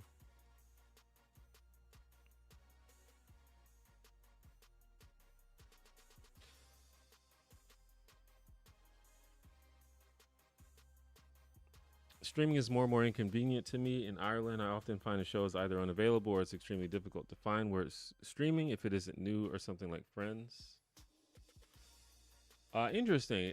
It might depend on what country you're in as well, and it depends on what you're trying to find and trying to watch. I will say, as a person who does videos about TV shows, I have very rarely not been able to find a show that's streaming somewhere. Sometimes it's something random like Tubi, but you can usually find it somewhere. Now, if it's very obscure, it might be hard to find. Um, and it probably depends on what kind of show it is too. Like I was trying to find some old reality shows, and those are kind of hard to find. If there were just some like random, you know, one season reality show that wasn't that popular, that might be hard to find.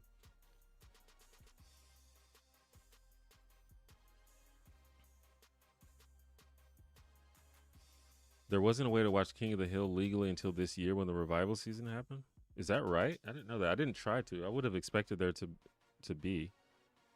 Are you sure about that? Wasn't it on Hulu? Was it not?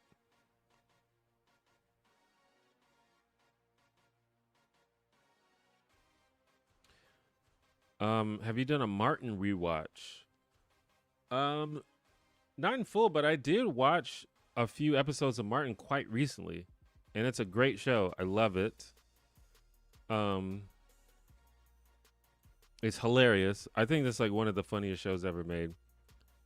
Uh, I want to do a video about Martin. I'm kind of hesitant though, but I might do it anyway. I'm a little bit like I've talked about this on stream before, but I have to really think about doing black shows because I just don't have a large black audience, which is fine. But maybe if I did black shows, that will invite more black people to be in the audience. But I know there's a lot of like really interesting black shows that I don't think people will click on the video because they're like, what the fuck is this show? But there are certain black shows that are popular, obviously, and Martin might be popular enough that people will click on it. Have I seen Barney Miller? I th- I feel like I have. I don't. I'm not sure though. I was that on Nick at Night or something? I don't know. I feel like I remember watching it at some point, but I couldn't tell you anything about it. Is the Steve Harvey Show any good? The Steve Harvey Show is good. That's a good show that people don't talk about that much anymore. I just found your channel like literally 2 days ago and immediately subscribed because I like what you're doing. But my question is, what's your typical focus, or what do you like to talk about? Typical focus. So currently, lately, what I've been doing is just making videos about sitcoms, particularly older sitcoms. But I don't want to sort of pigeonhole the channel into only talking about that. And also, the videos are kind of hard to make sometimes because they usually require watching a whole lot of episodes of TV. So I'm trying to think of other ideas that don't necessarily require that. But as of right now, that's what we do. We just talk about old comedy shows because I love sitcoms. I grew up watching sitcoms. Like, some of my earliest memories are literally just sitting at home watching TV, and it's usually just watching some random sitcom. I'm not sure what drew me to sitcoms as a kid. I definitely didn't understand half the things that were going on, but I just watched a lot of sitcoms growing up, and that has just carried over in as I've gotten older, and as they made new good sitcoms, and I just love it. Like, all of my favorite shows are sitcoms. I don't even really watch drama shows. A lot of the most popular drama shows I haven't really seen. Like, I've never seen Breaking Bad, I've never seen Game of Thrones. Um, so yeah, that's what the channel's about. But don't be too surprised if I try some different things here and there.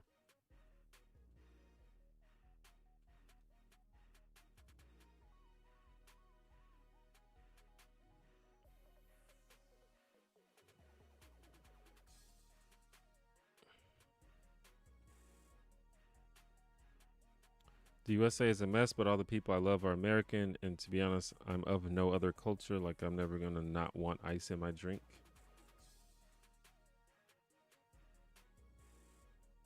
Yeah, I mean, there's I there in terms of like like the idea of America is great. I think the idea of America is my favorite idea of a country that I'm aware of. And there are certain things that I like about America that may be less prevalent in other cultures. And sort of just a typical, like, obviously not every American is the same, but there's certain things about America that I like. Like, I like the focus on individualism. I like the focus on merit and working hard. I like the idea that I like the sort of concept of Americans being people who who will like tell it to you straight, who won't like um you know that values sort of like honesty more than being polite. Like, I get that. Obviously, that doesn't always play out in practice. In fact, it probably usually doesn't play out in practice.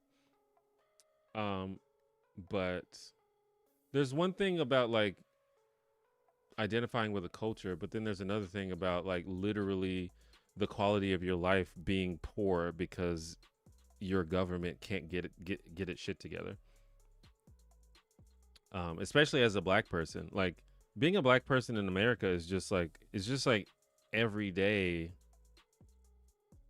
Not even, being a person of color in general in America is just, you're just playing every day on hard mode, really. And I don't know that there are that many countries where it's better, but it's definitely not that great here.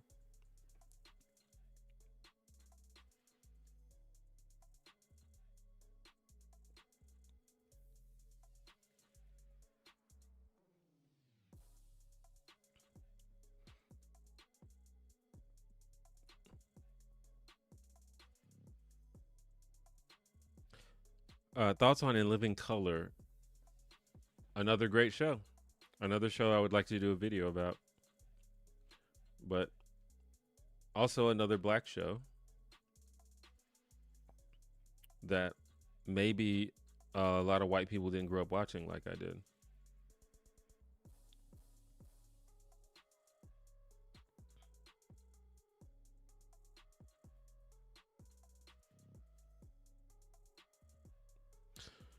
What's the name of the background music? The background music is just some random beats made by my brother.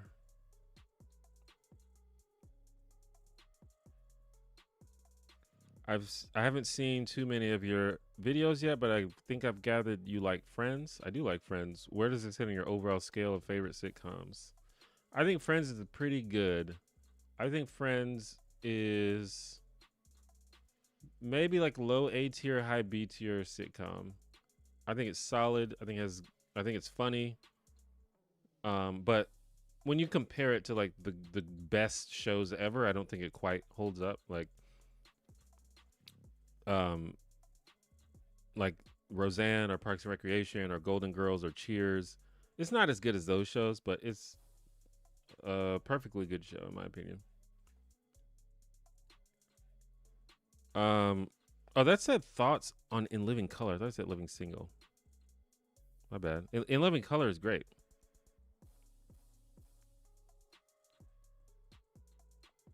Yeah, it, In Living Color is a show that means a lot to Black people. I think.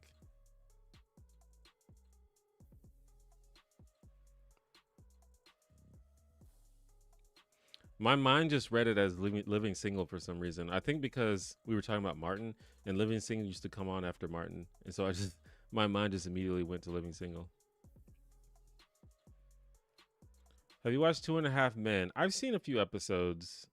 It it's I feel like it's okay, but I didn't really get too into it. But I didn't like sit down and like binge it or watch it that closely. I watched King of the Hills on Hulu for years before the reboot. Yeah, maybe it just depends on what country you're in because I think it's probably just not available in certain countries.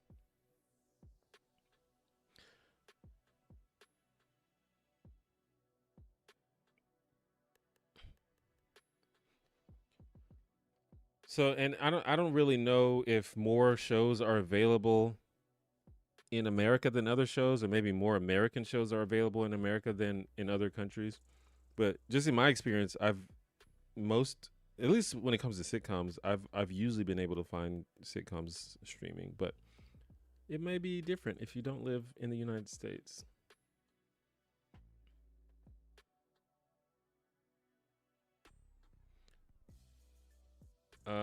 My girlfriend wants to know if you have thoughts on Everybody Hates Chris. That is another show that I would like to do a video about. I think that's a good show. I think it's a really good show actually. Probably like A tier.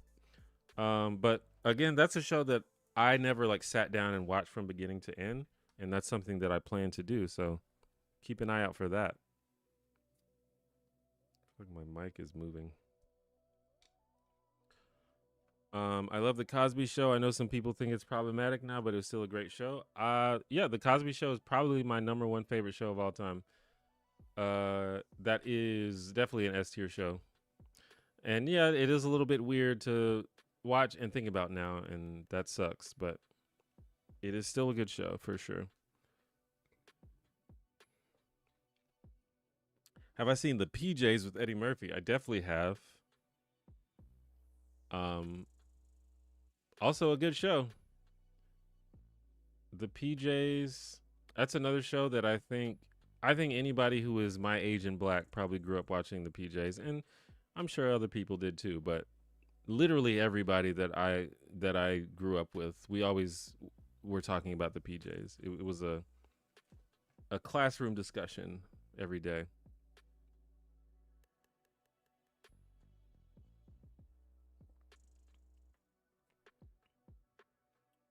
What's your favorite '90s cartoon for kids or adults? I liked Recess a lot. I liked Rocco's Modern Life. The X Men cartoon was amazing, as well as the Spider Man cartoon, but the X Men was better.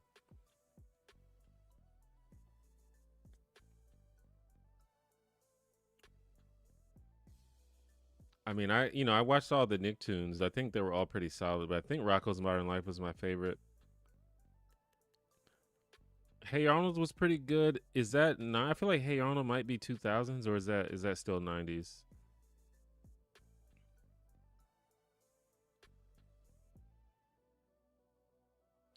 Has someone asked you about Veep? I don't think so, but Veep is a very good show.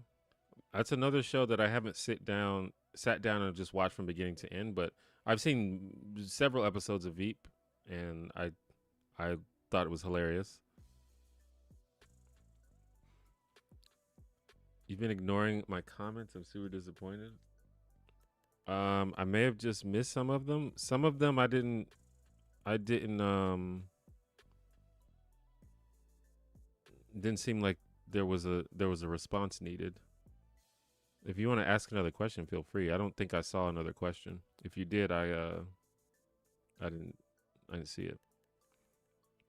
But I'm not going to respond to literally every comment that everybody makes. Sometimes a comment is just good to be let it be how it is. Doesn't require a response.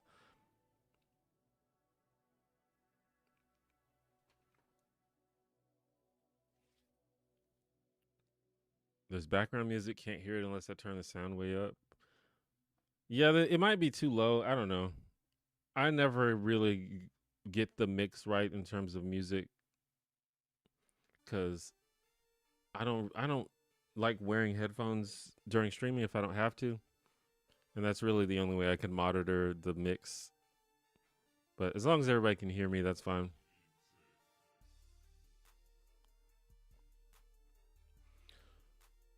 Do you think sitcoms are superior to other genres, or is it a personal preference? Why do you have a channel about sitcoms? Um, I I don't think I would say that sitcoms are superior to other genres, but there's certain things about sitcoms that really appeal to me. For one, sitcoms are almost always about characters.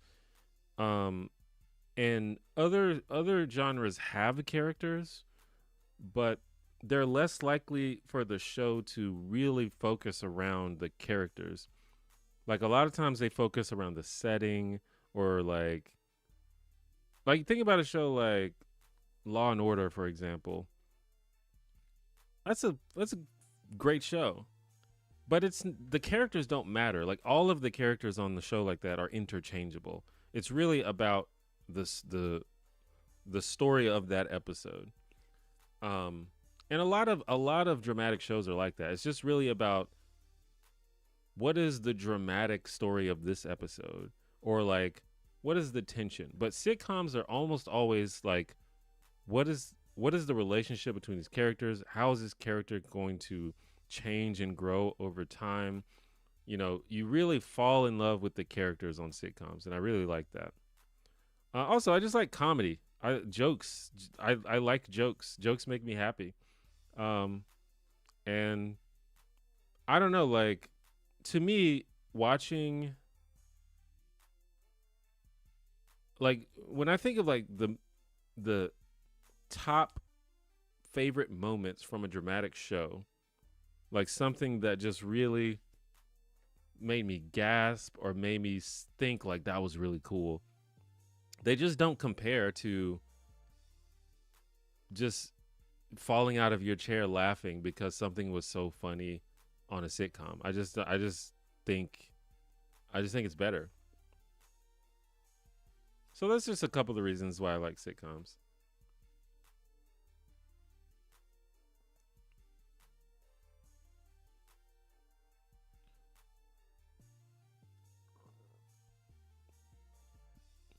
Does The Simpsons count as a sitcom to you? Like, does it being a cartoon make it distinct or not? It's definitely a sitcom, but it is. I think animated sitcoms are kind of a different genre, but it's definitely a sitcom. It's just like a subcategory of sitcom. America has super modernized every type of bigotry and discrimination so that racists and such can be casual about it and feel justified. Yeah, and it's that's sort of gotten worse over time for sure too. Well, I feel like we've kind of had a curve. Like obviously we had the civil rights era and things are not as bad as they were during the civil rights era, but it seems like racism is coming back in style. Not a sitcom, but I'll watch any video on the X Files. You know what? I actually thought about doing a video about the X Files because that's a that's an amazing show. Um, and like I was saying before, I don't want to necessarily pigeonhole my channel into one thing. And I think that people would click on a video about the X Files. So that's something like that is a possibility. My wife and kids would probably be a good basis for a video. Yeah, it seems like a lot of people like that show. I'm actually not super familiar with it. I've maybe seen one or two episodes. I grew up with In Living Color as well, and I feel like the Wayans bros really transcended the race gap with all the stuff they've made. I mean, yeah, the Wayans definitely figured something out. Like they made a lot of stuff that that crossed that was like they were like crossover hits that like just everyone liked, like people of all races liked. Which is interesting because their style of comedy I would still say is like very rooted in black culture, but they somehow found a way to make it appealing. That's interesting to think about. PJs was underrated. Yeah, it was a great show. I was actually really good. Like, I think people might dismiss the PJs as sort of just like a weird hood cartoon, but it's actually a pretty decent show. Like, it's quite good. Like the characters are interesting, and the like, it was actually like really funny. Hey Arnold was like mid '90s, early 2000s. Oh, okay. Love it as a representation of USA cities as a whole. Yeah, that was interesting. Like it was one of the first cartoons to take place in a city, I feel like, that I can think of. And it was like about poor people, I think, which you don't see a lot or you didn't see a lot back then, I think. Every time you saw like a family or like people on TV in the 90s, they were always middle class or upper middle class usually. Um and that's why shows like Roseanne were actually pretty interesting because it was actually about poor people, and I think Hey Arnold was too. Do you think Gaga has the chance to win Album of the Year at next year's Grammys? I truly have no idea whatsoever. I don't really keep up with music these days. Rocko's Modern Life didn't age as well as Rugrats did. Maybe. I haven't watched either recently, but I've watched Rocko's Modern Life as an adult and I still liked it. Um, I think the thing with Rugrats is a lot of its commentary was very subtle, so I could see it. I could see it aging better because it didn't make any sort of like direct, or at least if I remember correctly, a lot. It had a lot of very subtle social commentary.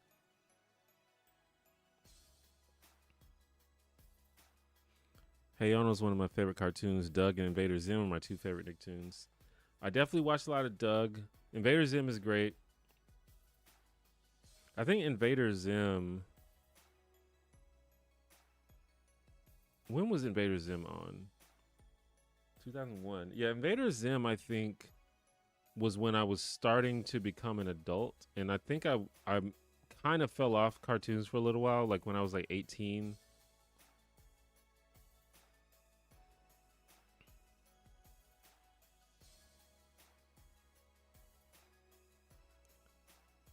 Have I ever DM'd? DM D&D? Yeah, that's what I do most of the time.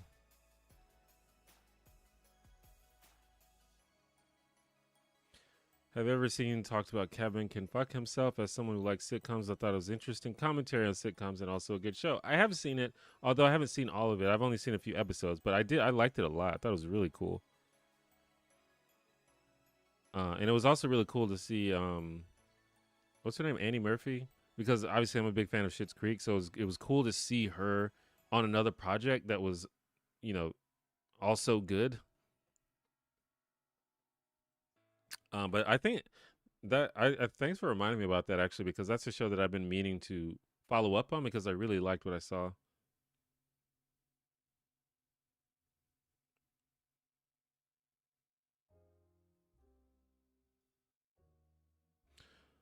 Sitcoms are great for a binging model, even if they're not serial. That's why old sitcoms still do numbers across demographics. Yeah, they're definitely bingeable, and also usually sitcoms you can just drop in at any episode and still enjoy it. A lot of dramatic shows, if you just pop in at the middle of the season, you will have no idea what's going on. But there are, I think, more and more sitcoms are becoming more and more serialized. Um, like if you show up in the third season of a show like The Good Place, like you will not have any idea what's going on.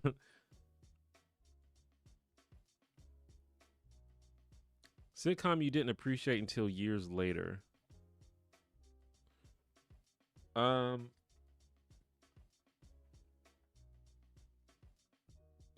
well, I keep talking about Roseanne, but that's an example. I didn't watch Roseanne until I became an adult. I didn't watch it as a kid. Because it didn't look that interesting to me as a kid. But when I watched it later, I was like, wait, this show's amazing. I think Cheers is another example. I definitely didn't watch Cheers as a kid. I mean, I think it came out when I was maybe before I was born, if not like when I was single digit. So I definitely didn't like watch it. But I watched it later and realized it was amazing. Um, even like Family Matters, like Family Matters, I think gets written off a lot because it got really silly. And I definitely watched and enjoyed Family Matters as a kid, but rewatching it as an adult has made me appreciate it even more. That show, Family Matters, is absolutely hilarious. Steve Urkel is like one of the greatest characters of all time. And I appreciate that a lot more now. I think I think a lot of people say that Family Matters got bad later because it gets really stupid. They start doing all kinds of like sci-fi nonsense. But here's the thing, it's still hilarious.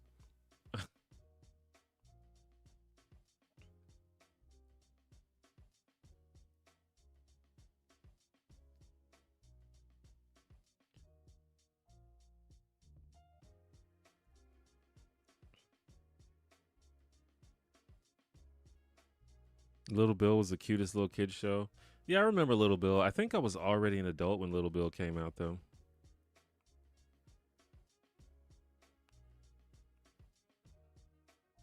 Maybe high school. Would you cover sitcoms from other countries? In Canada, we had some good ones. Well, I did cover Schitt's Creek, which is a Canadian sitcom, but I would like to cover some other ones. I'm interested in checking out Kim's Convenience. That's another one people say all the time. This is the weird thing about being a YouTuber. It's like I want to just cover everything, but the thing is like some stuff just people won't click on it. Like if I cover some random obscure Canadian show, people won't click on it.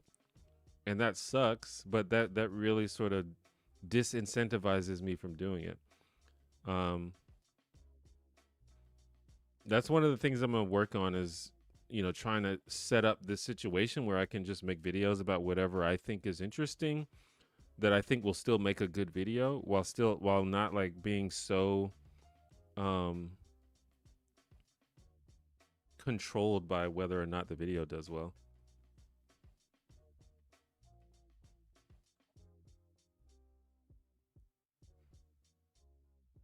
How do you feel about stand-up comedy? I'm a professional hater of stand-up even if it's from someone I like.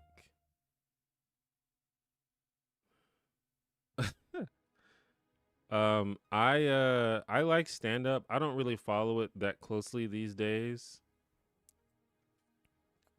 Um I used to watch a lot of stand-up comedy. But I mean, if it's funny, it's funny. I like anything that will make me laugh.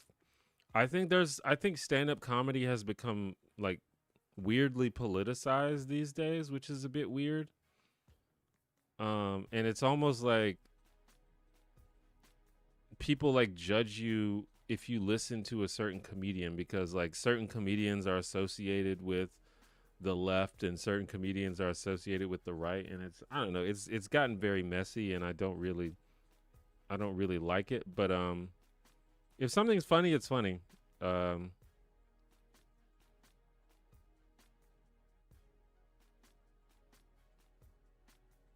And I think despite the politics thing, I do think there's a social responsibility that I think that comes with any platform, including being a comedian. I think there are probably some comedians that are less socially responsible than others, but yeah, I can dig stand up comedy. I just don't really seek it out these days. Have I tried D&D 5.5e yet? It seems pretty decisive, but I think it has potential. Um, yeah, like the update, the D&D 2024 update. Yeah, that's what we use now in our games. I like it. I think it's better. I don't think it's perfect, but I think it's better than what preceded it.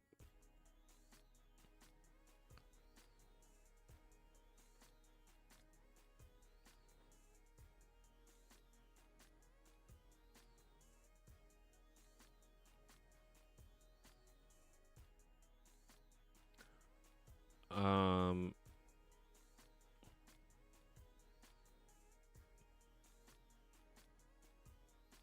it might be fun to do a video on sitcoms and shows that were short-lived or lasted less than a season. Yeah, I've thought about something like that actually.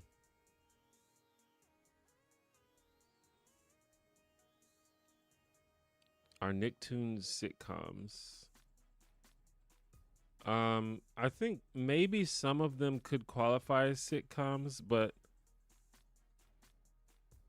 so the thing about a sitcom, what in my opinion, this is just me my personal opinion, but in my opinion, what makes a sitcom is when the thing if we're talking about like a show, like a TV show or a series, if the thing that you care about the most is telling jokes, then it's a sitcom. That doesn't mean you can't do other stuff. That doesn't mean you can't tell a good story. That doesn't mean you can't have weird genres. But if the main idea is telling jokes and being funny, then that's a sitcom. So there are probably children's cartoons that qualify as sitcoms, but I don't know if I think that the main idea of most children's cartoons is to be funny. I mean, maybe it is. It just depends on the show, really. Like Ren and Stimpy, I think Ren and Stimpy is an animated sitcom. But like Doug, I don't know. I think that's just a comedic animated show.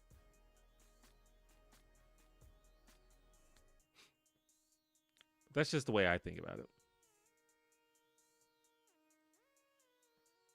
And there are shows that are comedies that are not sitcoms,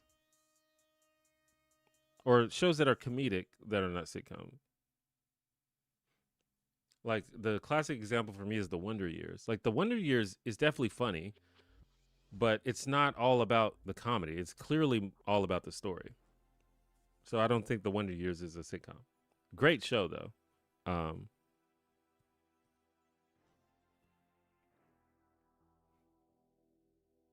SpongeBob definitely a sitcom.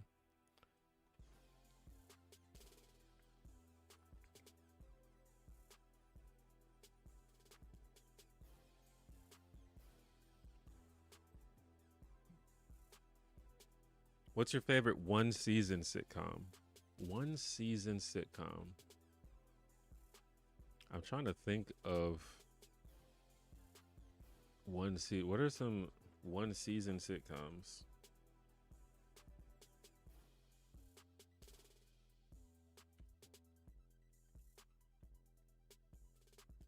I know a lot of people say Freaks and Geeks.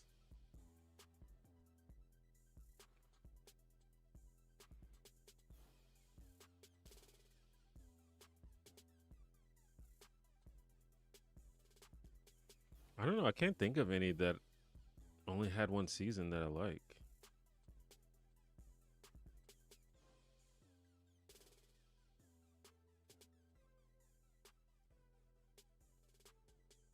The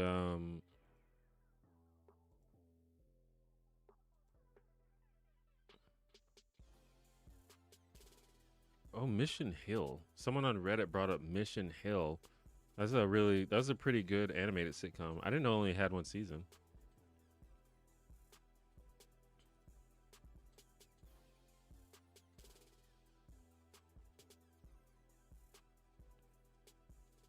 A lot of these I haven't seen, like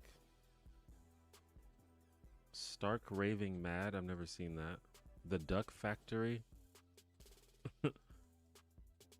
Andy Richter Controls the Universe. That's an interesting one. I remember that being pretty good. Is it bad to keep someone locked up in a basement for several hours asking for a friend? Yeah, that's bad. Don't do that. I lived in France all my life, and My Wife and Kids is one of the few Black American shows I remember watching growing up, along with Sister Sister. Interesting. Yeah, Sister Sister might be a good show to do a video about. I want to do more videos about black sitcoms. I feel a little bit weird that I don't do it more, but like I said, I have to think about if people are going to click on the video. Ever think of hosting D&D on a server for your followers, or would that be just a clusterfuck? I don't think I would just host a D&D game for like random followers. I would really need to vet the people to make sure that they can do such a thing. But I do have a Discord server, and I have been thinking about running a game, like a text-based game on the server.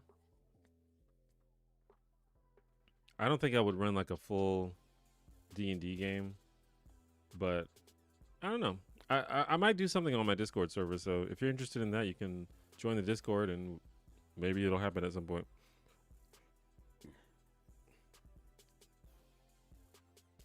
My all-time favorite sitcom is probably the original British Coupling. It's so good, but they did an American remake and it was terrible. Yeah, that often happens. But yeah, I've seen a few episodes of Coupling. It's pretty good. Favorite sitcom pre All in the Family.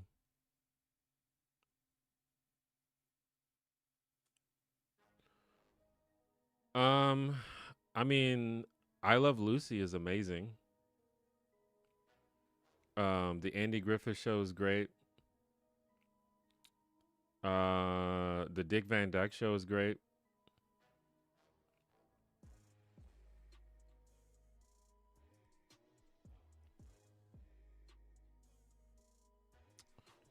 Um, what else? I was gonna say the Jeffersons, but the Jeffersons is literally a spinoff of All in the Family, so there's no way that it preceded it.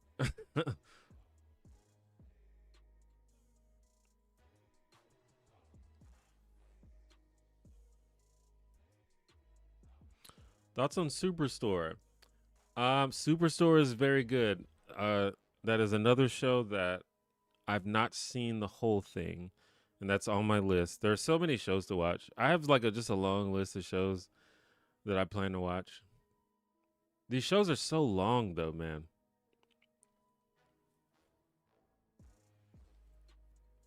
I watched Cheers and so many other great shows thanks to Nick at Night. Oh yeah, I think Nick at Night heavily contributed to my love of sitcoms. I watched. That's primarily where I saw I Love Lucy. That's where I saw The Wonder Years. Um, I think I probably saw Cheers on there as well. The Andy Griffith Show was on there. Even Roseanne was on there.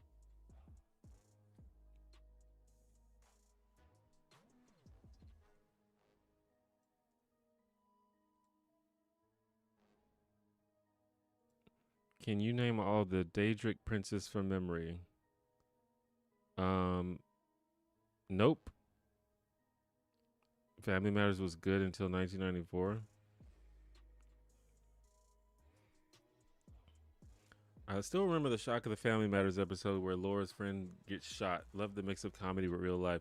Yeah, they did. They did have several like serious episodes. I remember the episode where Urkel accidentally gets drunk and almost falls off the roof of a building. It's like, whoa, this got real very quickly. Not Going Out starring Lee Mack is a good UK sitcom. I know Lee Mack because he's on the panel shows. Iron Ace, what's up? Just become a dad. What sitcom should I watch when they're old enough besides Boy Meets World for sure? Like family sitcoms? Um I would say I would say Family Matters. I mean, if you can deal with the cringe, I would say The Cosby Show. Um I would probably now Golden Girls is not you kids shouldn't watch that show. Um and neither Cheers either. Um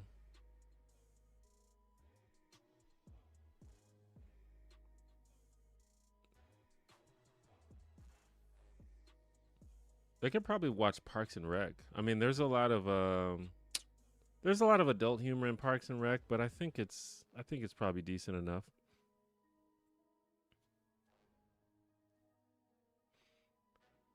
Malcolm in the Middle might be okay.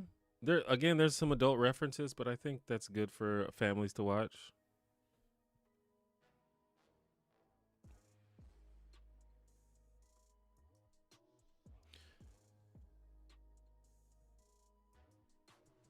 I mean, all of the TGIF shows are probably fine.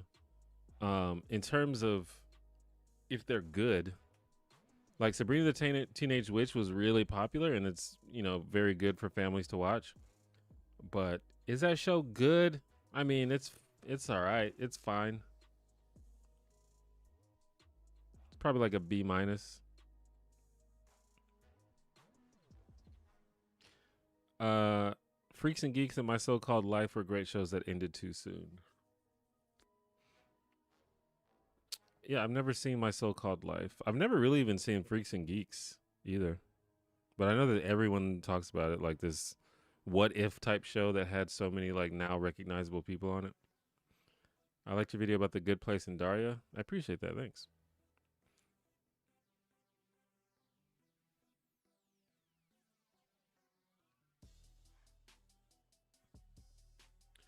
How do you feel about Dead Like Me? I have never seen that. Is that a show about dead people? Is that a sitcom? Drama. Comedy drama. Interesting. I'm 30. I don't have a job right now, and I live with my parents. I was pursuing college, but I'm taking a break from the stress. Parents are cool to support me. Should I feel bad about myself? No.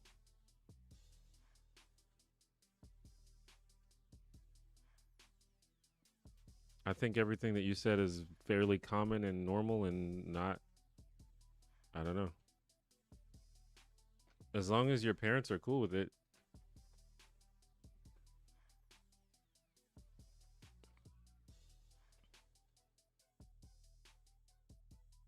I think that there is there is something to be said to being out on your own and having your own stuff. But I don't know if you're good and your parents are good, there's nothing wrong with that. Like I lived with my parents for a while. I probably last lived with my mom like 20 something, 26 years old or something. Cuz I had moved out for a while to go to college, but then I had to come back and move back in for a while. But for me, when I was living with her, my number one goal was to get out of there because I just wanted to have my own space. But that's just me. Um, yeah, I don't know. I feel like there's nothing you said is something you should feel bad about. Just if you want more for your life, then go for it. But if everyone in the situation is fine, then there's nothing to be upset about.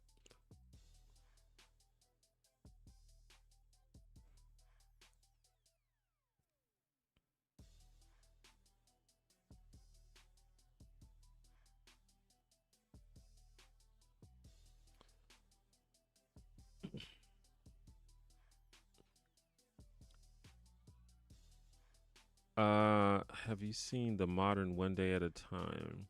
Have I seen this?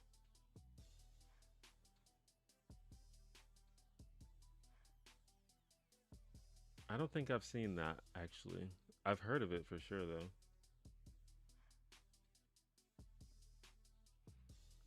Stark Raving Mad is 100% skippable. Dharma and Greg level. I remember Dharma and Greg. I've never seen Stark Raving Mad though.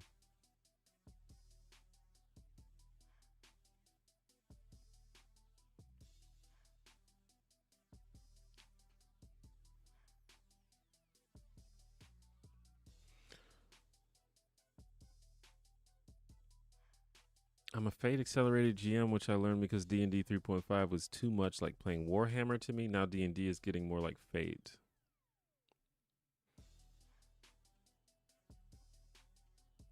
I don't really know how Fate works, so I can't really comment. But I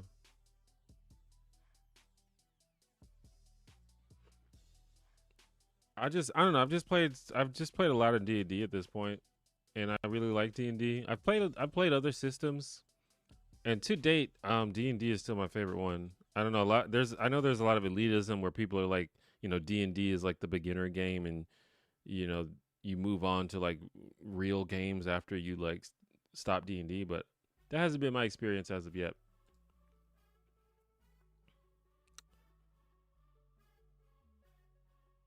Do jokes have to be verbal? What about slapstick and gags? I think anything that is funny is fair game. It doesn't matter what you do as long as it's funny. I think anything can be funny. I do think like slapstick and things like that, you have to do it right, but it definitely can work. Absolutely.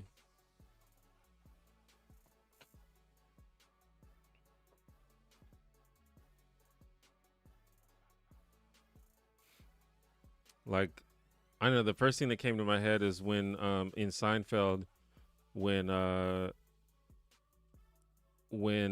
George is pretending to work at the Vandelay company, and so he gives the I forgot. I think he gives like someone's like interview him or something, and he gives Jerry's number and he tells him to answer as Vandelay. But then Kramer picks up the phone and he doesn't know the scheme, and then George like runs out of the bathroom with his pants around his ankles and falls. It's hilarious. It's pure slapstick, but it's hilarious. I Dream of Jeannie was another fave from Nick at Night, and the Munsters. Oh yeah, the Munsters. Young Sheldon. Yeah, Young Sheldon is surprisingly good. It's way better than Big Bang Theory. Although I think Big Bang Theory is fine. I know, like, I think Big Bang Theory is, people hate that show almost as much as Friends, if not more than Friends, actually. But I think it's fine. But Young Sheldon is like a just on another level, I think.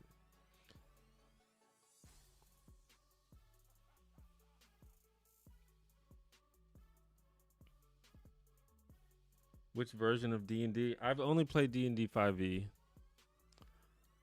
I guess in the grand scheme of things, I'm fairly new to TTRPGs. I started D&D like 7 years ago maybe, and I've been playing for about 7 years. In those years I've tried a few other systems, some of which I love.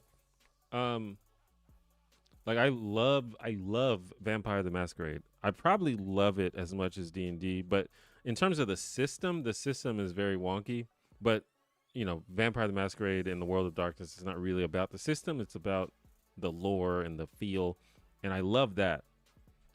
Um and I've played some others, I played Kids with Bikes, I've played Call of Cthulhu, uh I've played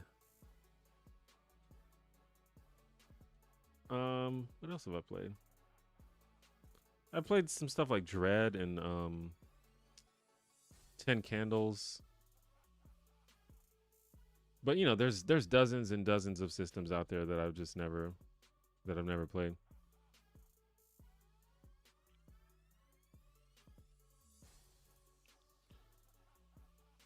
Pete and Pete, that was a great show. Absolutely.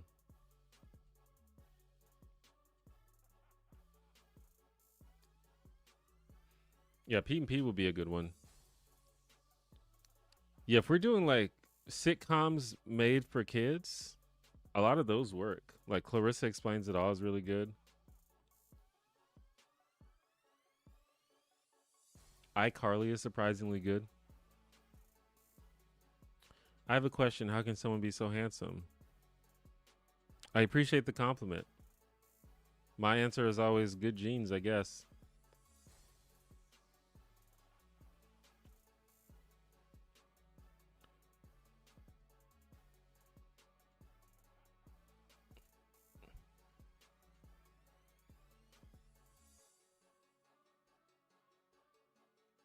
I tell my daughter I want her to live with me forever, and I do, but I also don't want to create the codependency of Lorelai and Rory. I think when I lived with my mom, she was ready for me to get out, and I was ready to get out.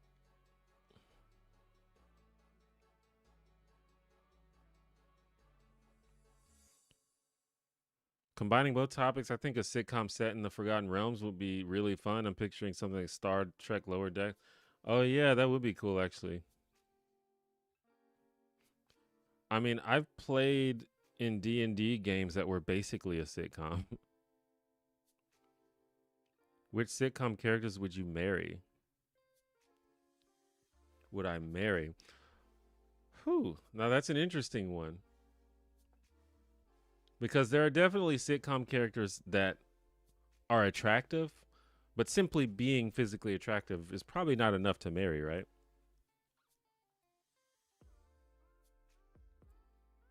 The first thing that came to mind is um is Tahani from The Good Place because Jesus, that's a beautiful woman. But would I marry her? I don't know.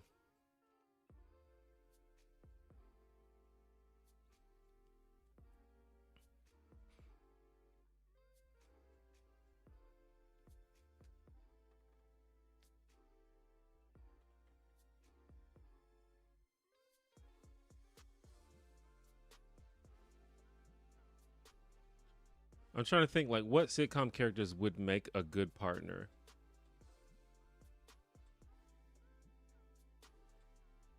But then the thing is, a lot of the characters are like already married, you know?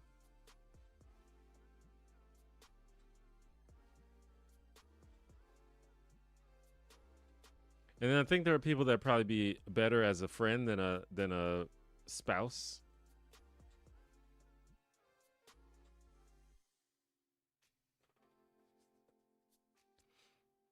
Like I thought of Stevie from Schitt's Creek, but I think she would be better as a friend than a spouse. I thought of Liz Lemon as well, but I don't. I think she would actually be a nightmare to be married to.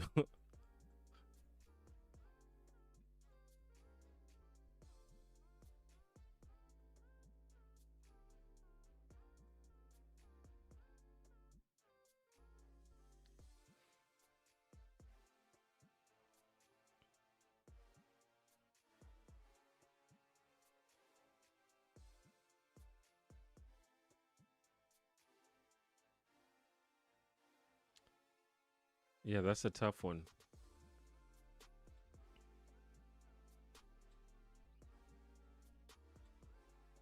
I'd marry Annie from Community.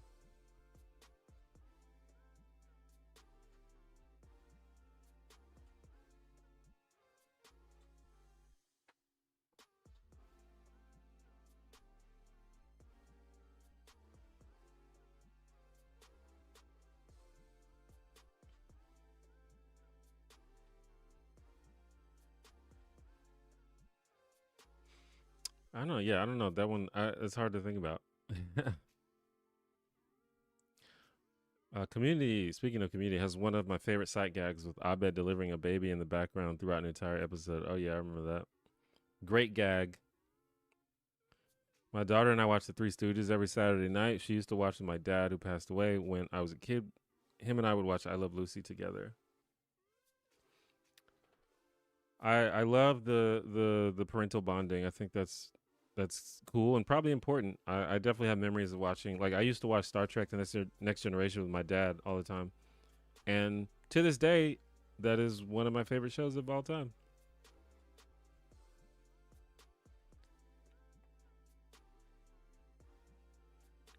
To clarify, I meant do only verbal jokes make a sitcom? Well, no, that's what I mean. It doesn't matter as long as it's a joke. As long as it's a joke.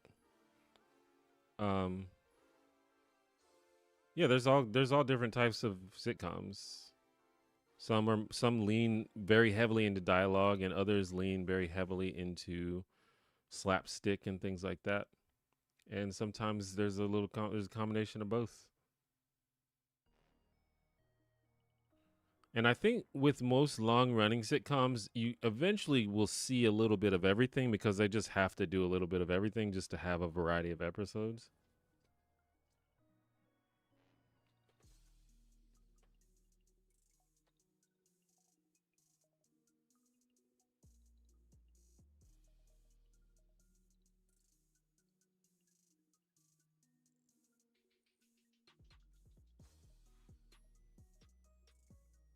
Do I know anything about coins? Like change money coins? Um, not really,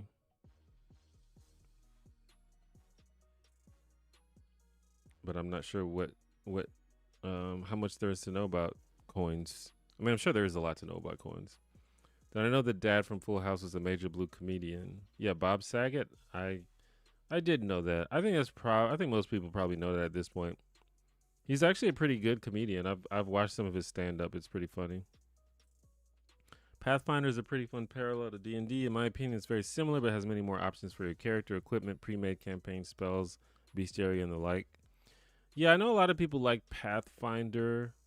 I don't. I mean, I'm down to like play anything, but in terms of like getting people into RPGs, I'm not sure like more options is necessarily better.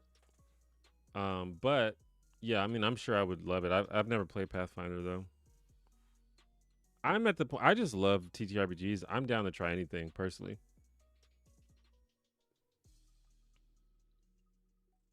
I've been thinking of getting into Vampire the Masquerade mostly due to my love of the games, Bloodlines, and Swansong.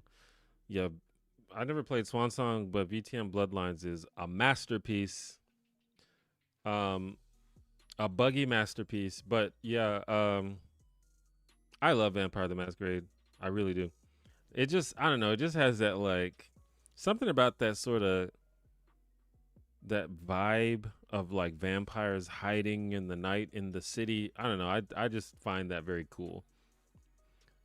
This idea of just playing this sort of secret society of vampires hiding from humans, I think it's cool.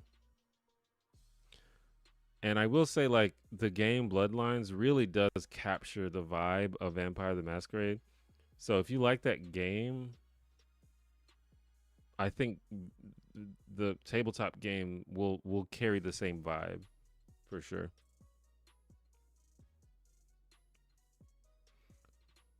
Do you play League of Legends or do you love and care about yourself? I used to be obsessed with League of Legends, but because I love and care about myself, I had to quit. So I haven't played in a while, but I was very into it for many years.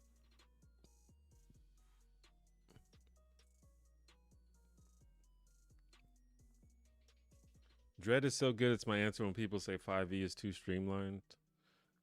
Yeah. I love Dread because you can just kind of you almost don't have to prep anything. You just need to get a Jenga tower and you just kind of play. I mean, it's good to have like a story in mind, but yeah. Like whenever I can't get my full group together and we just want to get together and do something, I just try to put together a quick Dread game. And it's always fun. It's such a great game. Like kudos to the folks that came up with Dread. That was a brilliant idea. Isn't that Liz Lemon's whole romantic writing? She either is the problem or attracted to the problem. Yeah, I mean, yeah. She's a mess, and that's why we love her. But I think she did sort of become better over time. Like, as you know, by the end of the series, she was definitely had become a better person than she was at the beginning, which is cool. Which is, I think, the kind of the main idea of that show, if there is a main idea of that show, is Liz and Jack sort of teaching each other to become better people, which is cool.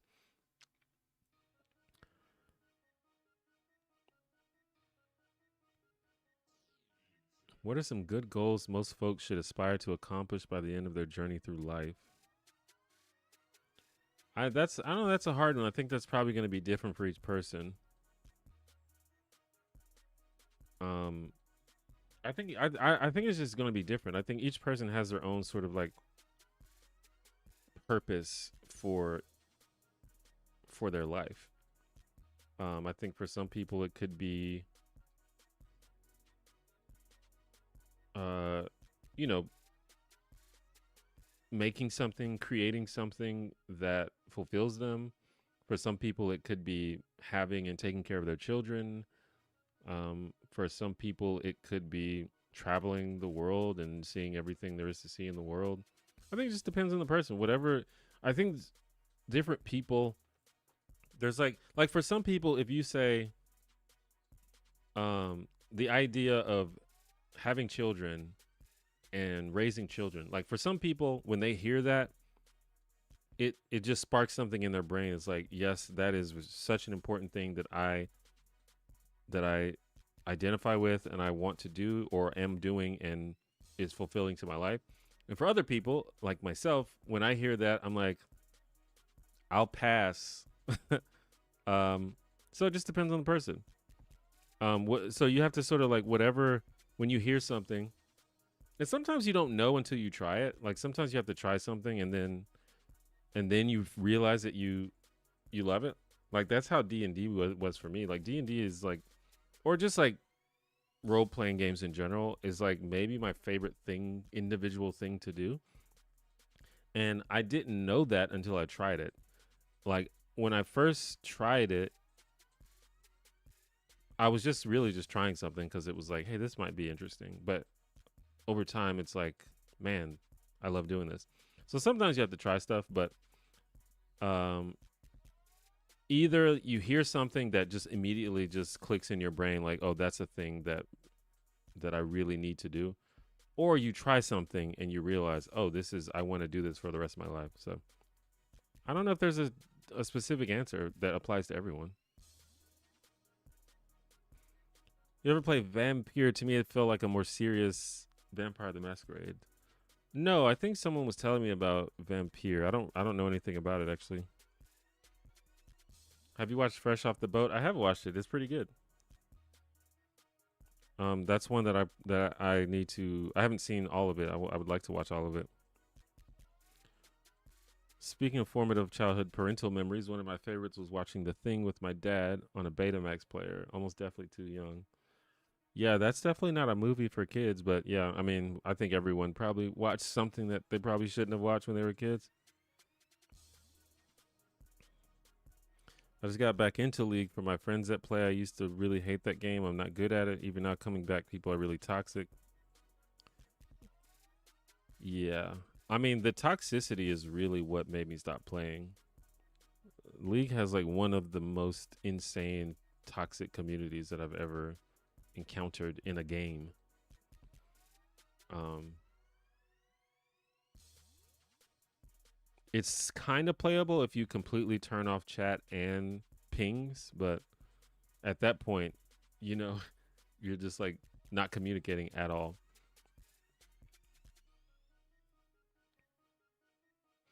Which Cosby character was your favorite? I love how Lisa Bonet's own personality ended up being Denise's character arc. I honestly would probably say Denise as well. But that's partially because I had slash have a huge crush on Lisa Bonet. That's one of the most attractive people that has ever existed. But also the character was cool because she was kind of like sort of an alternative kid, which I kind of identified with because I've always been kind of like a nerdy kid that was into like different stuff than a lot of my peers, and that's kind of what she was as well, or what Denise was.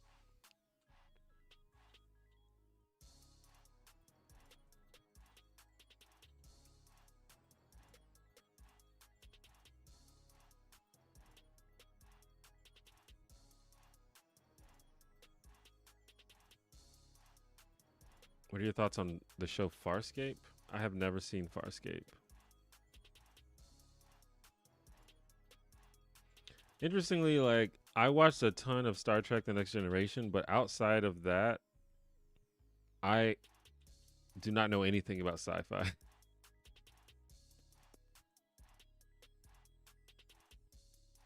Farscape is a sci-fi show, right? Yeah.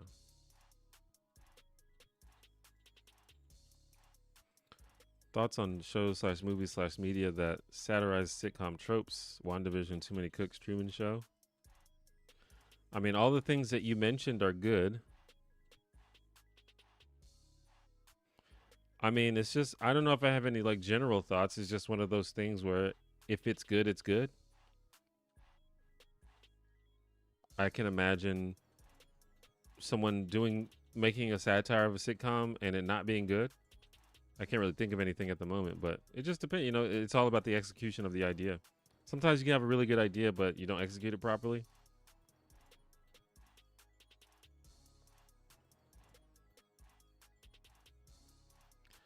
One of the things I really want out of life is be more involved with kink in the kink community and find an accepting partner. I feel like it's kind of a shameful goal, but also something I desire.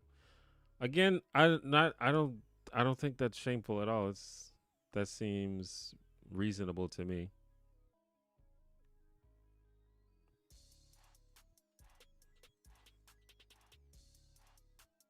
I also really want to be more involved with physics, but I actually need to buckle down on my studies and go back to school. I'm too lazy.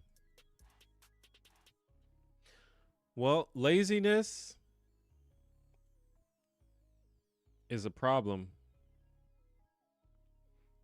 Um, but you know, I don't know your life. You have to. These are things you have to figure out. But I will say, for me, like laziness is it's like one of the one of the things that will like really mess up your life is being lazy. And a lot of times it's not laziness. Like you know, at least for me and a lot of people I've talked to, it's not necessarily laziness. It's just like lack of focus. Like it could be related to neurodivergency. Like ADHD is a big one, but a lot of times people just have trouble like focusing on things, or you know, procrastination issues and things like that. Like you have a thing that you know that you want to do, but you still don't do it anyway. Like, but it's very debilitating and it can like ruin your life. Um, so don't just accept laziness. Like do something about it. In my opinion, that would be my advice. Because next thing you know, you're like 40 and you like haven't done anything that you wanted to do in life.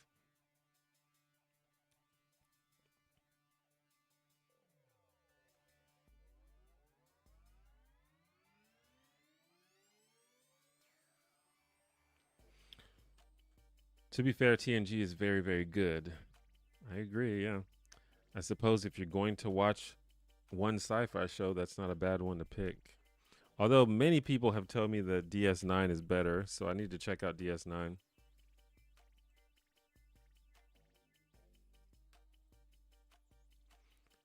What were you more disappointed in, Arnold leaving Dudley in that bicycle shop, or Eddie Winslow gambling on pool? Well, the bicycle shop ended up being a bit worse, right?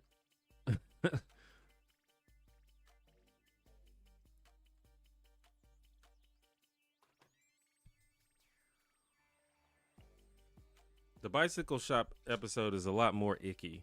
So that's probably the one that I have the more negative feelings towards. Did you ever watch Monk? I've seen a decent amount of Monk. That's a pretty good show too. There's so many good shows that I would like to revisit.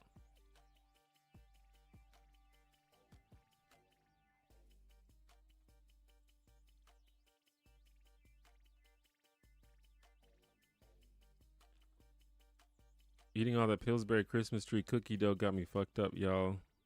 That would definitely mess me up. I can when it comes to like sweets and cakes and desserts, I have to be very sparing with it. I will like get a straight headache, if not a stomach ache pretty quickly.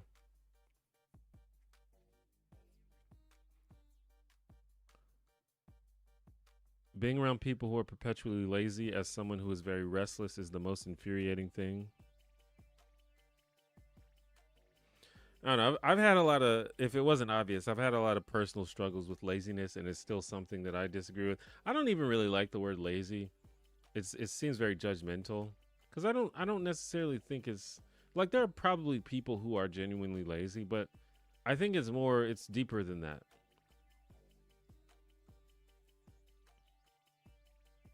But yeah, like I said, I think laziness or whatever you want to call it, it's a big deal. Like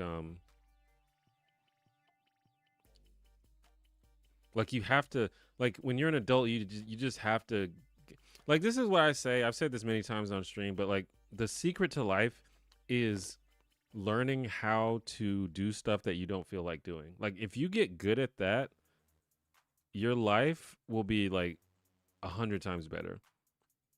Um, and laziness is basically avoiding things that you don't want to do. If you get good at doing things that you don't want to do, it just like changes your life.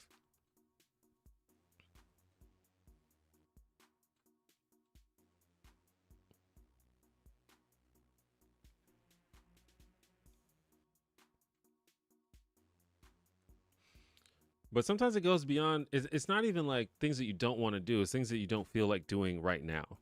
Because a lot of times it's stuff that you do want to do. Like I I want to learn Spanish, but I never feel like practicing Spanish. So if you get good at doing something that you don't feel like doing right now, it just like it just adds up over time.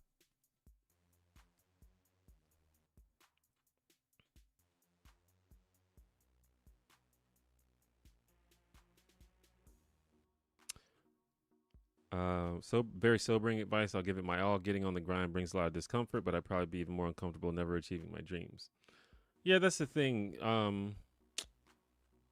Delayed like you have to be good at delayed gratification, and it's kind of cliche, but most things that are worth doing are kind of hard or tedious.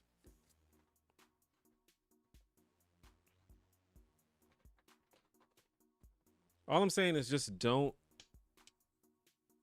just stay on the couch for 10 years because you're going to look back and be like, what the hell was I doing for 10 years?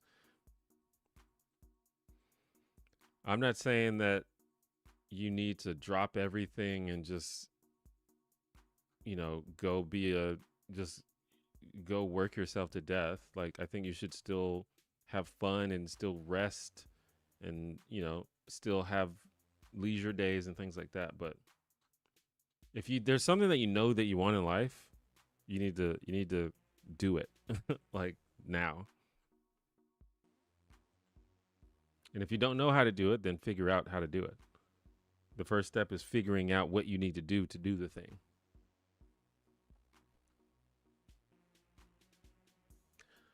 What are your favorite YouTubers in the film niche or otherwise?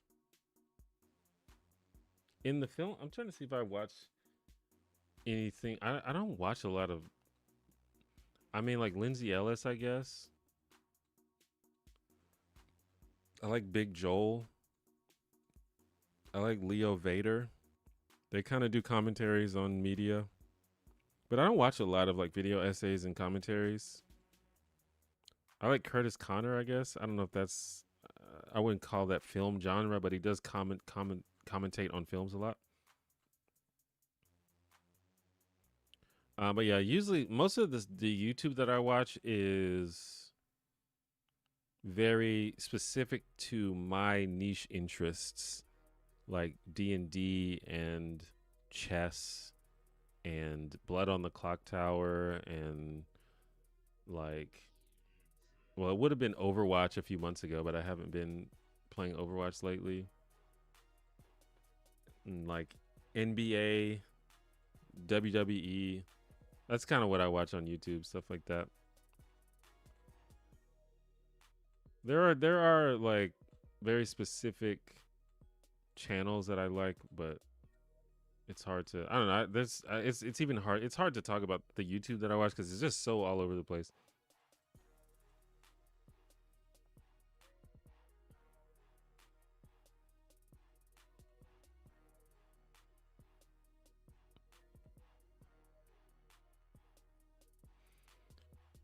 I have days where I get bursts of energy to get things done, but other days there's this mental discomfort with pushing myself. Yeah, I mean, I think that's common. And the key is to learn how to do what you have to do in spite of that discomfort. And I don't think it's about avoiding discomfort. I think that you should feel what you feel. Like if you feel uncomfortable, if you feel nervous or whatever, you should feel that and acknowledge it. Because usually when you procrastinate, what procrastination is trying to avoid a negative feeling. So you should just let yourself feel the feeling, and then that makes it easier to get over it because you're already feeling it. But yeah, see, that's the thing when you talk about bursts of energy. That's that kind of motivation that comes sometimes, but you can't rely on it because it's not going to happen all the time. And sometimes you need to do something, and you don't have that burst of energy. So you have to learn how to do stuff even when you don't have that motivation and that energy. Speaking of seeing yourself in Lisa Bonet's character, is there any sort of representation you'd like to see more of or at all? For me, it's type 1 diabetic characters. There's almost none, if at all. Yeah, that's interesting. I never thought about that. Um, I think that I still think that there should be more alternative black people on TV. You still don't see it that much. You see it every now and then. And alternative is I don't really like that word, but just like I don't even mean nerdy either, but just like weird black people on TV. I want to see more of that. Like whenever there's a black character, they're like always cool, which is fine. But how about like some weirdos? We need more weirdo black characters.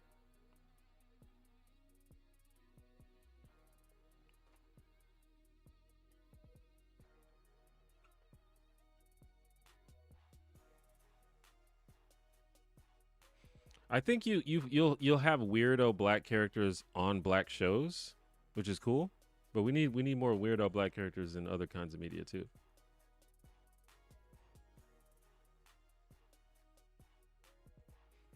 Like we were talking about Martin earlier. I was been watching Martin, and Martin has the character Cole, who is like the epitome of a weirdo black dude. Or like Living Single has Sinclair.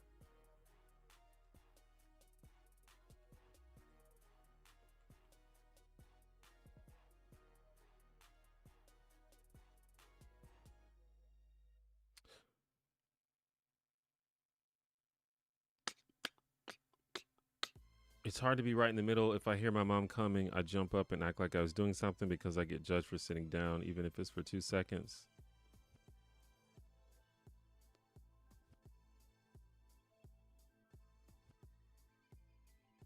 Yeah, I don't. It's stuff like that is why I had to get out of the house.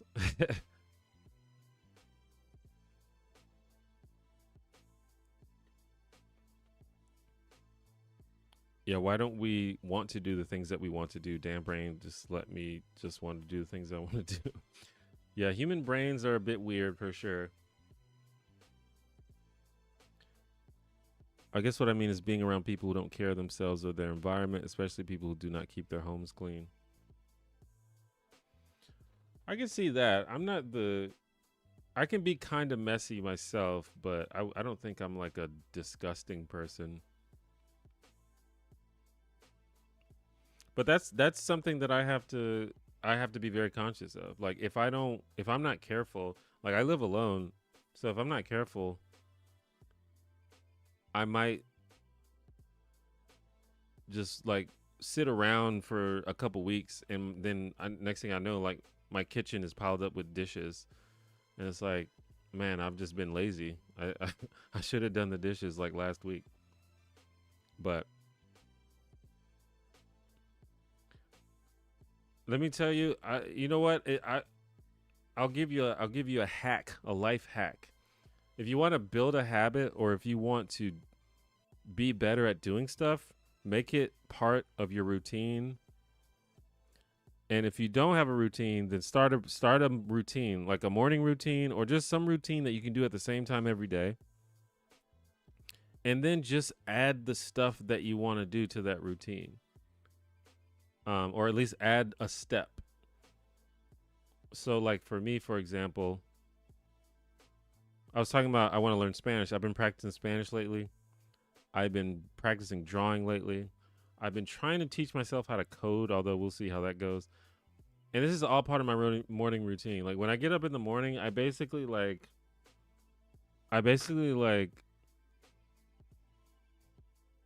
wash my face, brush my teeth, eat breakfast, and then I go through this my morning routine of stuff that I know that I want to do. And that includes like exercise, practicing Spanish, practicing drawing, practicing coding. And there's a few other things as well. And if it's just a part of your routine that you commit to doing every day, you don't even really think about not doing it because it's like, this is just what I do every day. But you do have to commit to doing it every day with no excuses. Like if you give yourself a lot of excuses, that's when you start like being lazy and skipping days. You have to be like every day. And you know, things come up. Sometimes you have to miss a day, but if you give yourself if you make a routine. Now obviously some things are hard to add to a routine, but if you can, I think that's a little hack that it at least has worked for me. Chicken nuggets or tenders? Definitely tenders. Are you, as an atheist, bothered by people saying you're in my thoughts and prayers when another is going through a really hard time? Personally, I'm not because sometimes don't know what to say. Yeah, I don't. That's fine with me. I'm not the type of person that's like looking for reasons to be mad at people. And if, like, when it comes, I've talked about this before. It's like, if someone, if someone is genuinely, if someone's being genuine and and if they're speaking with good faith and they're not being an asshole, then that's fine. I don't really care. Like I don't police what people say. I'm not really interested in that. I just try to give people the benefit of the doubt, especially if it's obvious that they're not trying to be an asshole.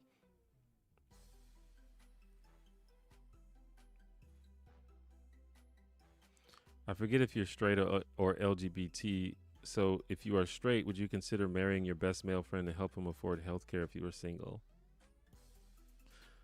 Um,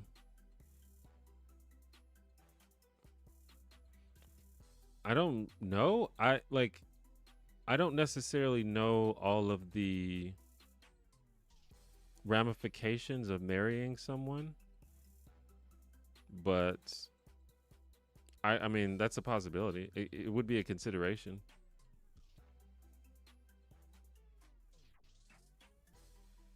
I've heard of people doing stuff like that. But I will just need to do way more research about what all that entails. I don't really know how that affects things. Like I'm not sure if doing something that drastic would even be worth the savings that you would get.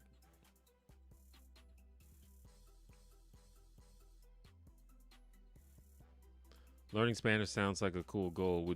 Would like to learn my wife's family's indigenous language, but there's like less than 2,000 fluent speakers left. Yeah, sometimes I mean it's can still be a fun project even if it's not that practical. And learning one language makes it easier to learn another language. So, it still could be worth doing. What do you think is the weakest role play D&D class? I love barbarians, but I feel you got to get real creative to have a unique take on it. I don't know if I don't really think of them in terms of that. I guess maybe some classes lend themselves to role play more. So maybe like barbarians and fighters are a little bit more blank slate, but I don't think that makes them harder to role play. You just have to have a character in mind that you know that is just informed more from their backstory than their class. I think the cool thing about barbarians and fighters is they can apply to so many things. Like a barbarian could be, you know, like a savage warrior who wears like animal furs and shit, but you know, they could also be like a tough bodyguard or like a pro wrestler or like um you know, just like a especially if you like multi-class and stuff, like you can do a lot of cool stuff. So I don't know, I guess that's what you mean by getting creative, but I don't know if I would say it's like harder.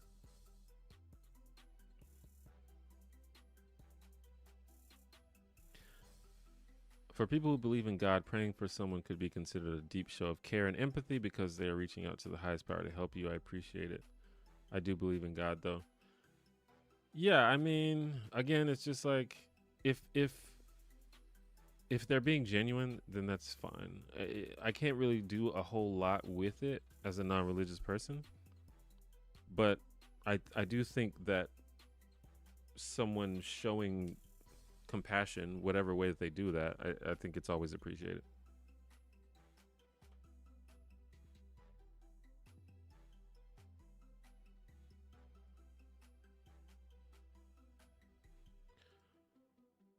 What's your favorite cheese?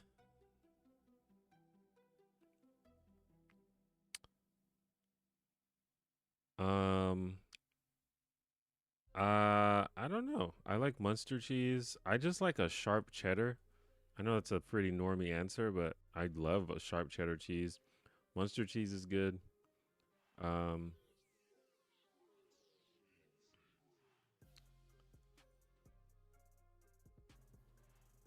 I think I wouldn't say it's my favorite, but I think American cheese is very, very underrated and maligned unfairly. I think American cheese is great when you use it in the right situation. But yeah, I'm not a big.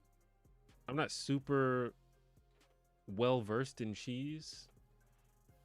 Um, I haven't experimented too much with a lot of fancy or unusual cheeses. So I don't know. Parmesan is good. Gouda's good. Feta cheese is good. I kind of I don't know. I just like it all. I guess. I know Leverage isn't a sitcom, but does Alec Hardison count as alternative? He's definitely a nerd. I've never seen Leverage, so I don't know, but maybe. The Nanny, that was another great one. The Nanny is a good show.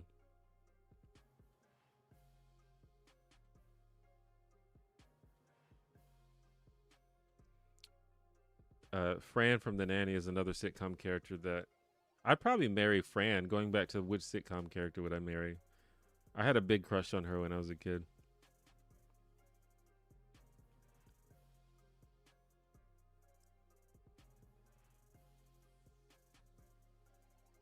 I think that I watched so many sitcoms, and I think that there were so many like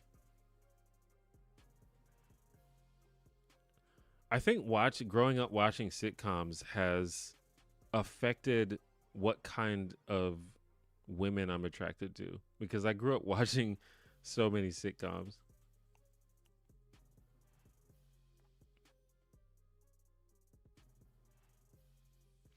I know someone mentioned Monk, which absolutely has comedic elements. Broadly speaking, though, how do you feel about mystery sleuth shows that lean funnier like Psych or Castle? I mean, it's a case by case basis. I think some of them are good, and some of them might not be as good. Um,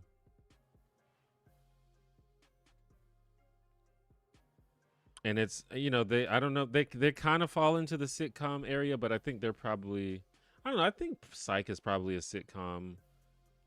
Monk, I feel like Psych is more comedic than Monk, but I could be wrong. But yeah, I don't. The shows that you mentioned, Castle, Monk, and Psych, I think are all good.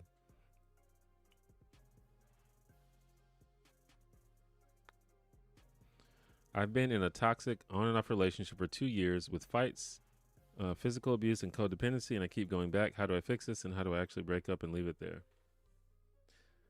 Well, the fact that you keep going back, um,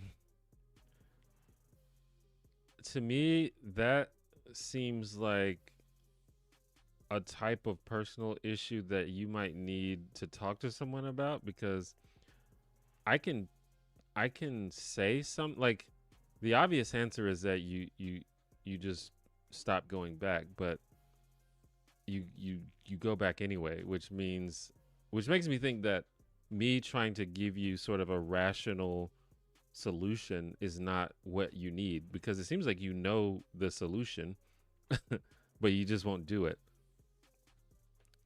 So I don't know if I can help, make you do stuff that you know that you need to do.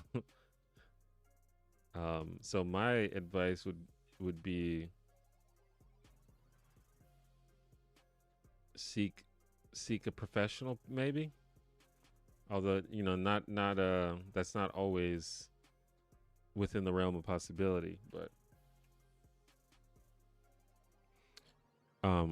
I think you know what the answer is.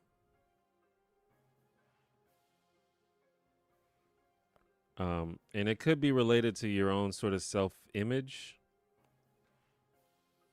I don't want to psychoanalyze you because I don't know you.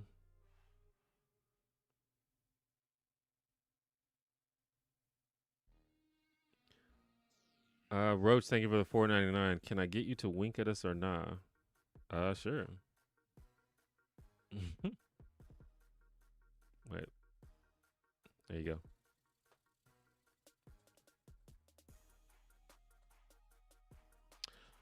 Would you rather be on Legends of the Hidden Temple or Nick Arcade?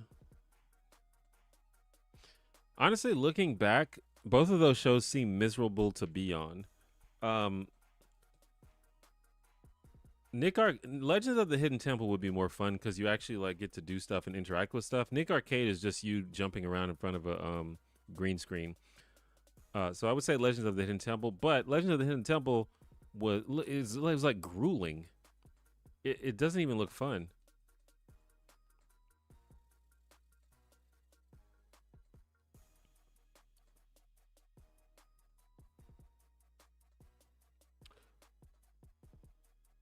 Completely remove yourself from the situation, and for the first few months after the breakup, distract yourself with other things, friends, hobbies, projects. Do you like Led Zeppelin? I know of about 6 or 7 Led Zeppelin songs, and I think they're all great. We accept behavior we think we deserve, unfortunately. Yeah, that's what I was thinking. Like, it could be related to you, just how your sense of your self image, and what you like. Maybe you think that it doesn't get better than that situation, or maybe not consciously, maybe subconsciously, you just feel like that's the best that it's going to get, and I can just tell you with confidence that that is not the best that it gets. In fact, that's quite bad. That's pretty low. So if that's the case, let us convince you that you deserve better. You definitely do. Nobody deserves to be abused. It's just not a thing that anyone deserves.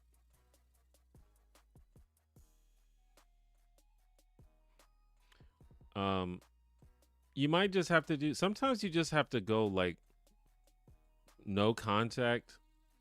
Like it has to be sort of like a what's the metaphor? You just have to like cut the string. You have to do it before you convince yourself to not do it. Just you know hit the block button, block the phone number, and just cut off contact. Sometimes you have to do. I don't know some. Just I don't know about the situation. Like sometimes you can't necessarily do that. Like sometimes you like have a kid with the person, or you live with the person, or something like that. But um, sometimes you just have to do something drastic before you can overthink it. What music/artist do you listen to the most? Um,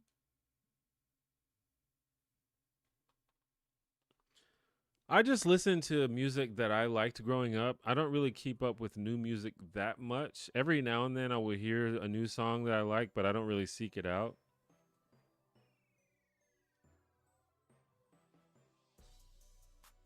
Um, but I listen to all kinds of different music. I mean, I really really got into grunge when I was growing up, so I still listen to like Nirvana and Pearl Jam and shit. And I was really into a certain type of hip hop. Like I really like sort of lyrical technical rap music, so I listen to a lot of stuff like that. Um and also I like sort of like indie pop music.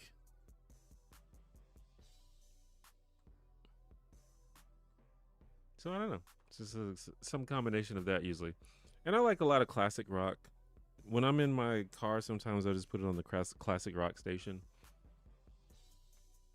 Well, I used to, at least. The radio in my car stopped working, but when it did work, I used to do that.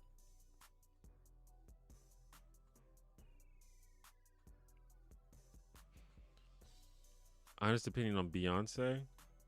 Well, I haven't really kept up with Beyonce recently. I have no idea what she's been up to, but growing up and listening to Beyonce and over the years, I think that she has always been quite good.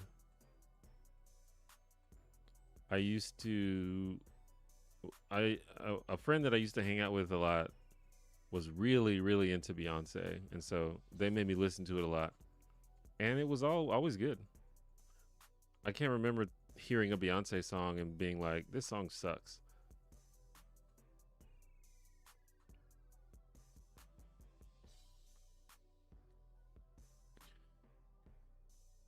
Hey T1J, happy Friday. My partner swears she remembers you saying in your last AMA stream that you said you were streaming Disco Elysium on Thursday, but we didn't see you yesterday. Did we miss here? No, you didn't miss here. I ended up being I had some stuff to do yesterday, so I didn't stream. So I missed the stream. But should be back on track next Thursday. That's my bad. I don't know. I probably should have made like a notice or something, but I don't know. My streams are just so not that popular yet that I just don't. I feel like I don't. It does like people don't care if I don't stream. But maybe I should. I shouldn't neglect the people that do show up to the streams.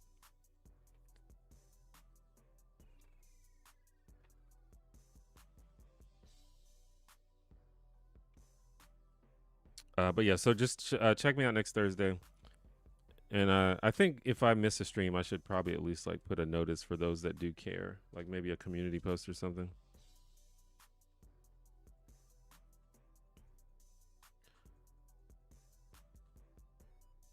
Do you listen to Aesop Rock? I used to. I don't know what he's up to now. Does anyone else remember My Brother and Me or Gullah Gullah Island? I certainly remember those. I watched those a lot.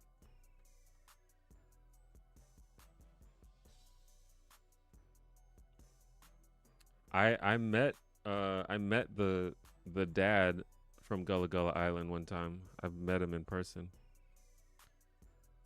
He I don't know, he seemed a little bit standoffish, but you know, he was probably busy.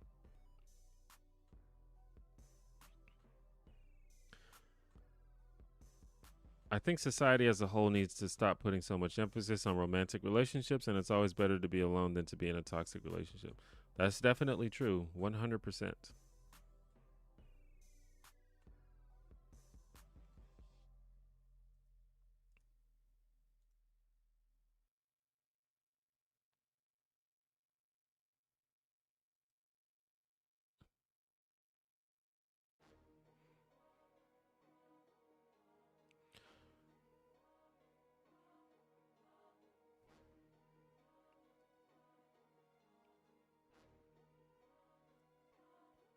If you like lyrical technical rap, you would love Aesop Rock if you're not already a fan. Yeah, I'm like in the 2000s I listened to a lot of Aesop Rock. I liked it a lot. All right. I'm gonna have to close down the stream here in a little bit. I'll probably stream for 10 to 20 more minutes.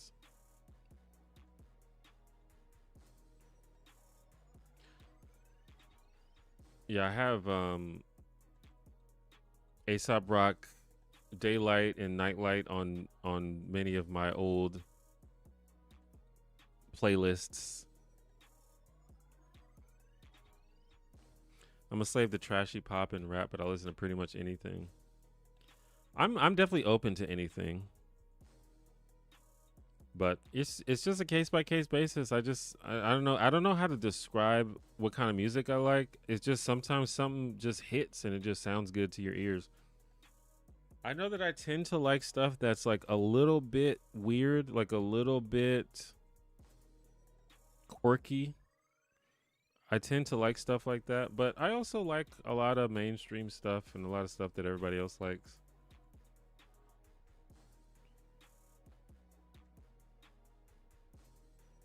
But it really just depends on the song.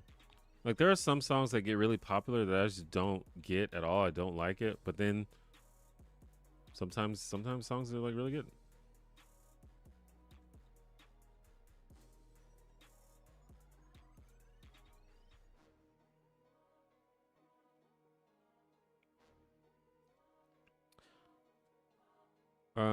Do you like Friendly Fires or have you heard of them? I don't think I've heard of them.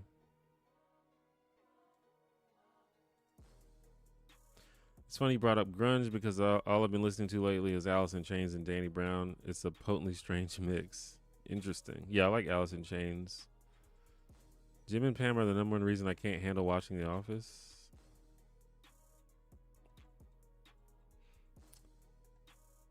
I don't know. I mean, Jim and Pam. I think the Jim and Pam story is like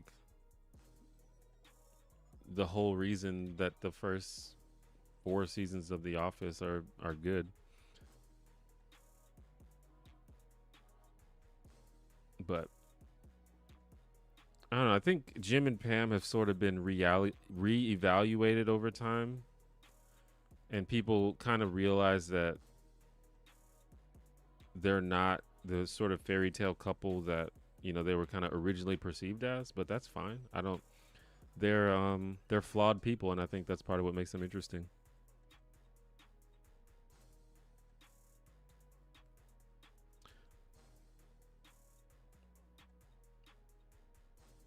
Any opinion about the Godzilla -1 sequel? I didn't see it. Or is that about to come out? I don't know. I didn't see any of the. I didn't see the Godzilla movie. I don't know anything about the sequel. I don't watch a lot of movies.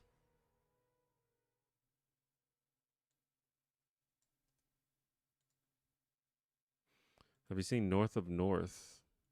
I have not. Is that a sitcom?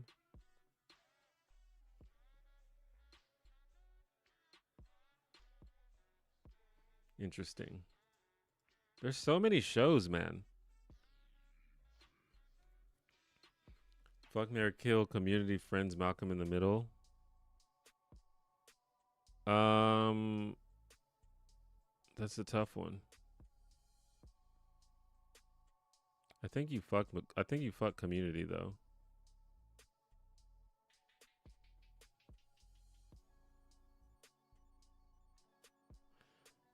I don't want to kill Friends or Malcolm in the Middle. I think I think um I think I marry Friends and kill Malcolm in the Middle, which is sad because Malcolm in the Middle is dope. But Friends, I think Friends just overall just makes me feel good more consistently than the other shows. So, got to marry it.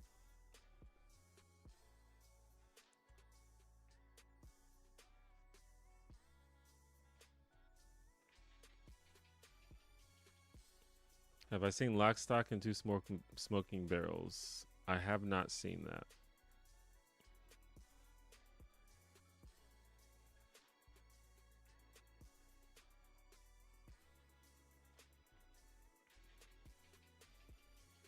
I think at some point in my life, I'm going to try to catch up and watch movies that I haven't seen, which is most of them. Um, because I'm like very ignorant when it comes to movies. I mean, it just kind of depends, you know, if I've seen it or not. But there's a lot of like very famous and very classic movies that I haven't seen. Like when it comes to media, the only thing that I watch is sitcoms and YouTube.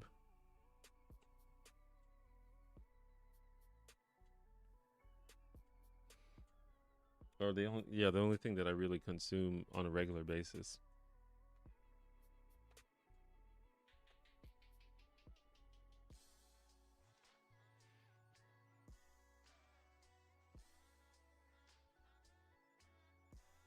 What, if anything, have you been reading lately? I don't know, nothing interesting. I've been reading a lot of personal development slash self help books. I don't like the term self help because that sort of implies a sort of sketchiness. But just like books that like teach me stuff and like help me become better at stuff.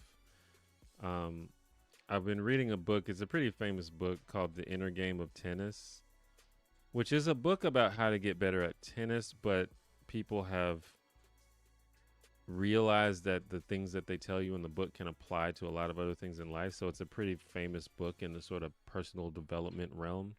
And I decided to check it out. It's pretty cool, I guess.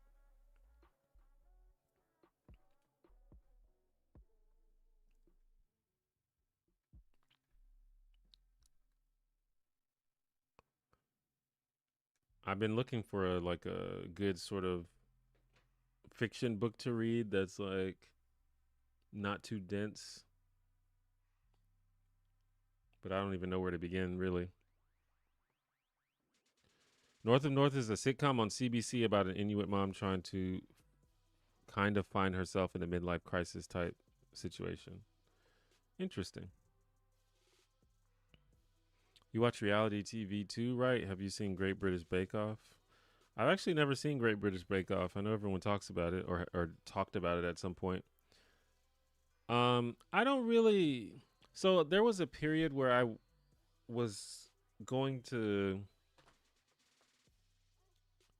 like I watched a lot of reality TV growing up for sure, but I don't really watch it now. But there was a period where I was going to try to like rediscover old reality TV shows, similar to how I'm trying to rediscover old sitcoms. And I was gonna do that on my channel because actually my most viewed video by far is about an old reality TV show. But whenever I tried to make another video about a reality TV show, nobody watched it. So I stopped doing it. And unfortunately, that's the struggle of being a YouTuber is sometimes the audience just doesn't vibe with stuff and it becomes a point where um you're like literally losing money if you if you make certain videos.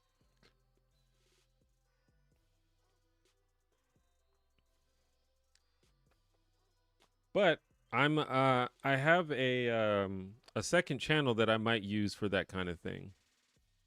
So be on the lookout for that. I'll link my second channel actually for those that don't know. I'm gonna announce it soon though. It's T1J2. That's what it's called. All spelled out.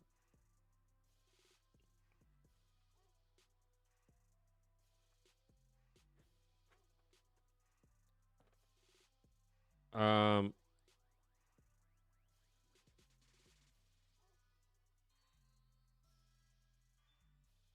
Flavor of Love is my peak reality show. I watched that a little bit. That's just I mean, Flavor of Love is like the essence of reality TV. It's very stupid, but it knows that it's stupid and it's fine with it. And I kind of back that to be honest. Have you seen How I Met Your Mother?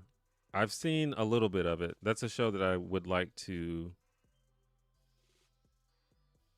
watch to finish. Not T2J. Yeah, I get this question all the time. The problem is if somehow this second channel gets popular, it's going to get its own audience and people are going to see the name T2J and people are going to start calling me T2J. And that's just weird. I don't want to have two names. That's the sole reason why I didn't name it T2J. I understand T2J is better. It's a better name. It's a better it's more clever, but I just don't want people to start calling me T2J.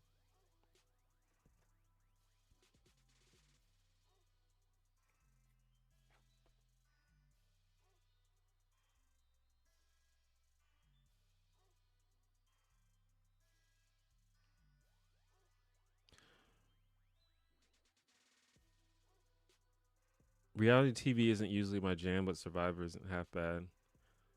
Yeah, I used to be a little bit judgmental about reality TV because a lot of it is pretty trashy and pretty sort of like misanthropic. But hey, you got to find the right shows. Like some reality TV is really cool and really interesting. I think Survivor is actually a good example of that. Survivor's like it's really interesting, and I want to watch more Survivor. There's so much. There's so many seasons of Survivor though. Um, and also like shows like The Mole. I love Amazing Race. So there's actually some good ones. But also there like a lot of reality shows are very self-aware about how silly they are. And the ones that are, I think I can appreciate. Like when you watch something like, like what's that show?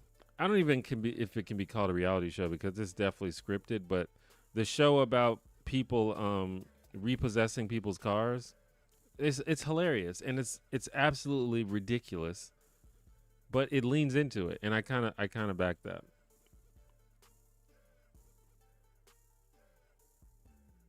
And then there are a lot of like um really random reality shows that are just about a very specific niche.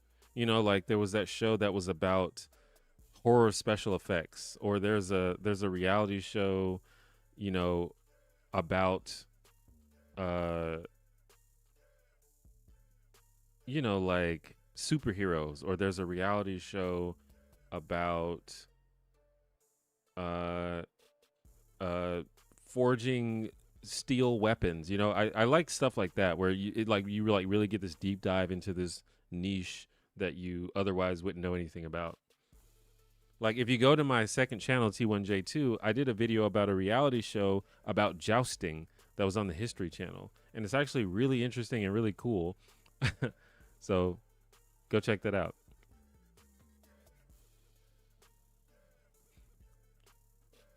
Learning to enjoy dumb shit is one of the best things you can do for yourself. I actually agree with that.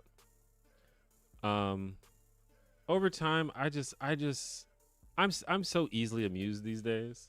Like I think I can still acknowledge if something is like not good, but I don't know. I look to be entertained. You know, I think a lot of people go into things ready to hate. I go into things ready to be entertained. Like I'm like easily pleased, and I think life is happier that way.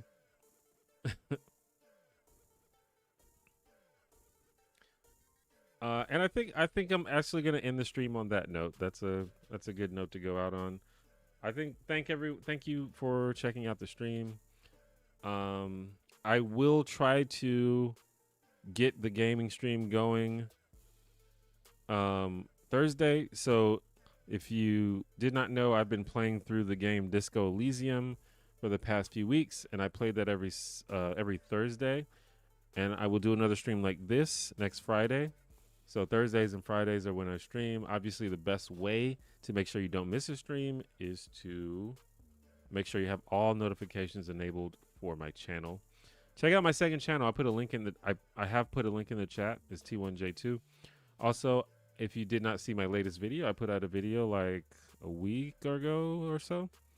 It's about The Office. So if you like The Office or you're interested in watching a video about The Office, check it out. I think it came out pretty good. I guess that's all the things I'll plug for now. I hope you guys have a good weekend, and remember to be kind to each other. We live in a crazy world, and we could always use a little more kindness, so try to do that. And with that, I will see you guys next time. Bye bye.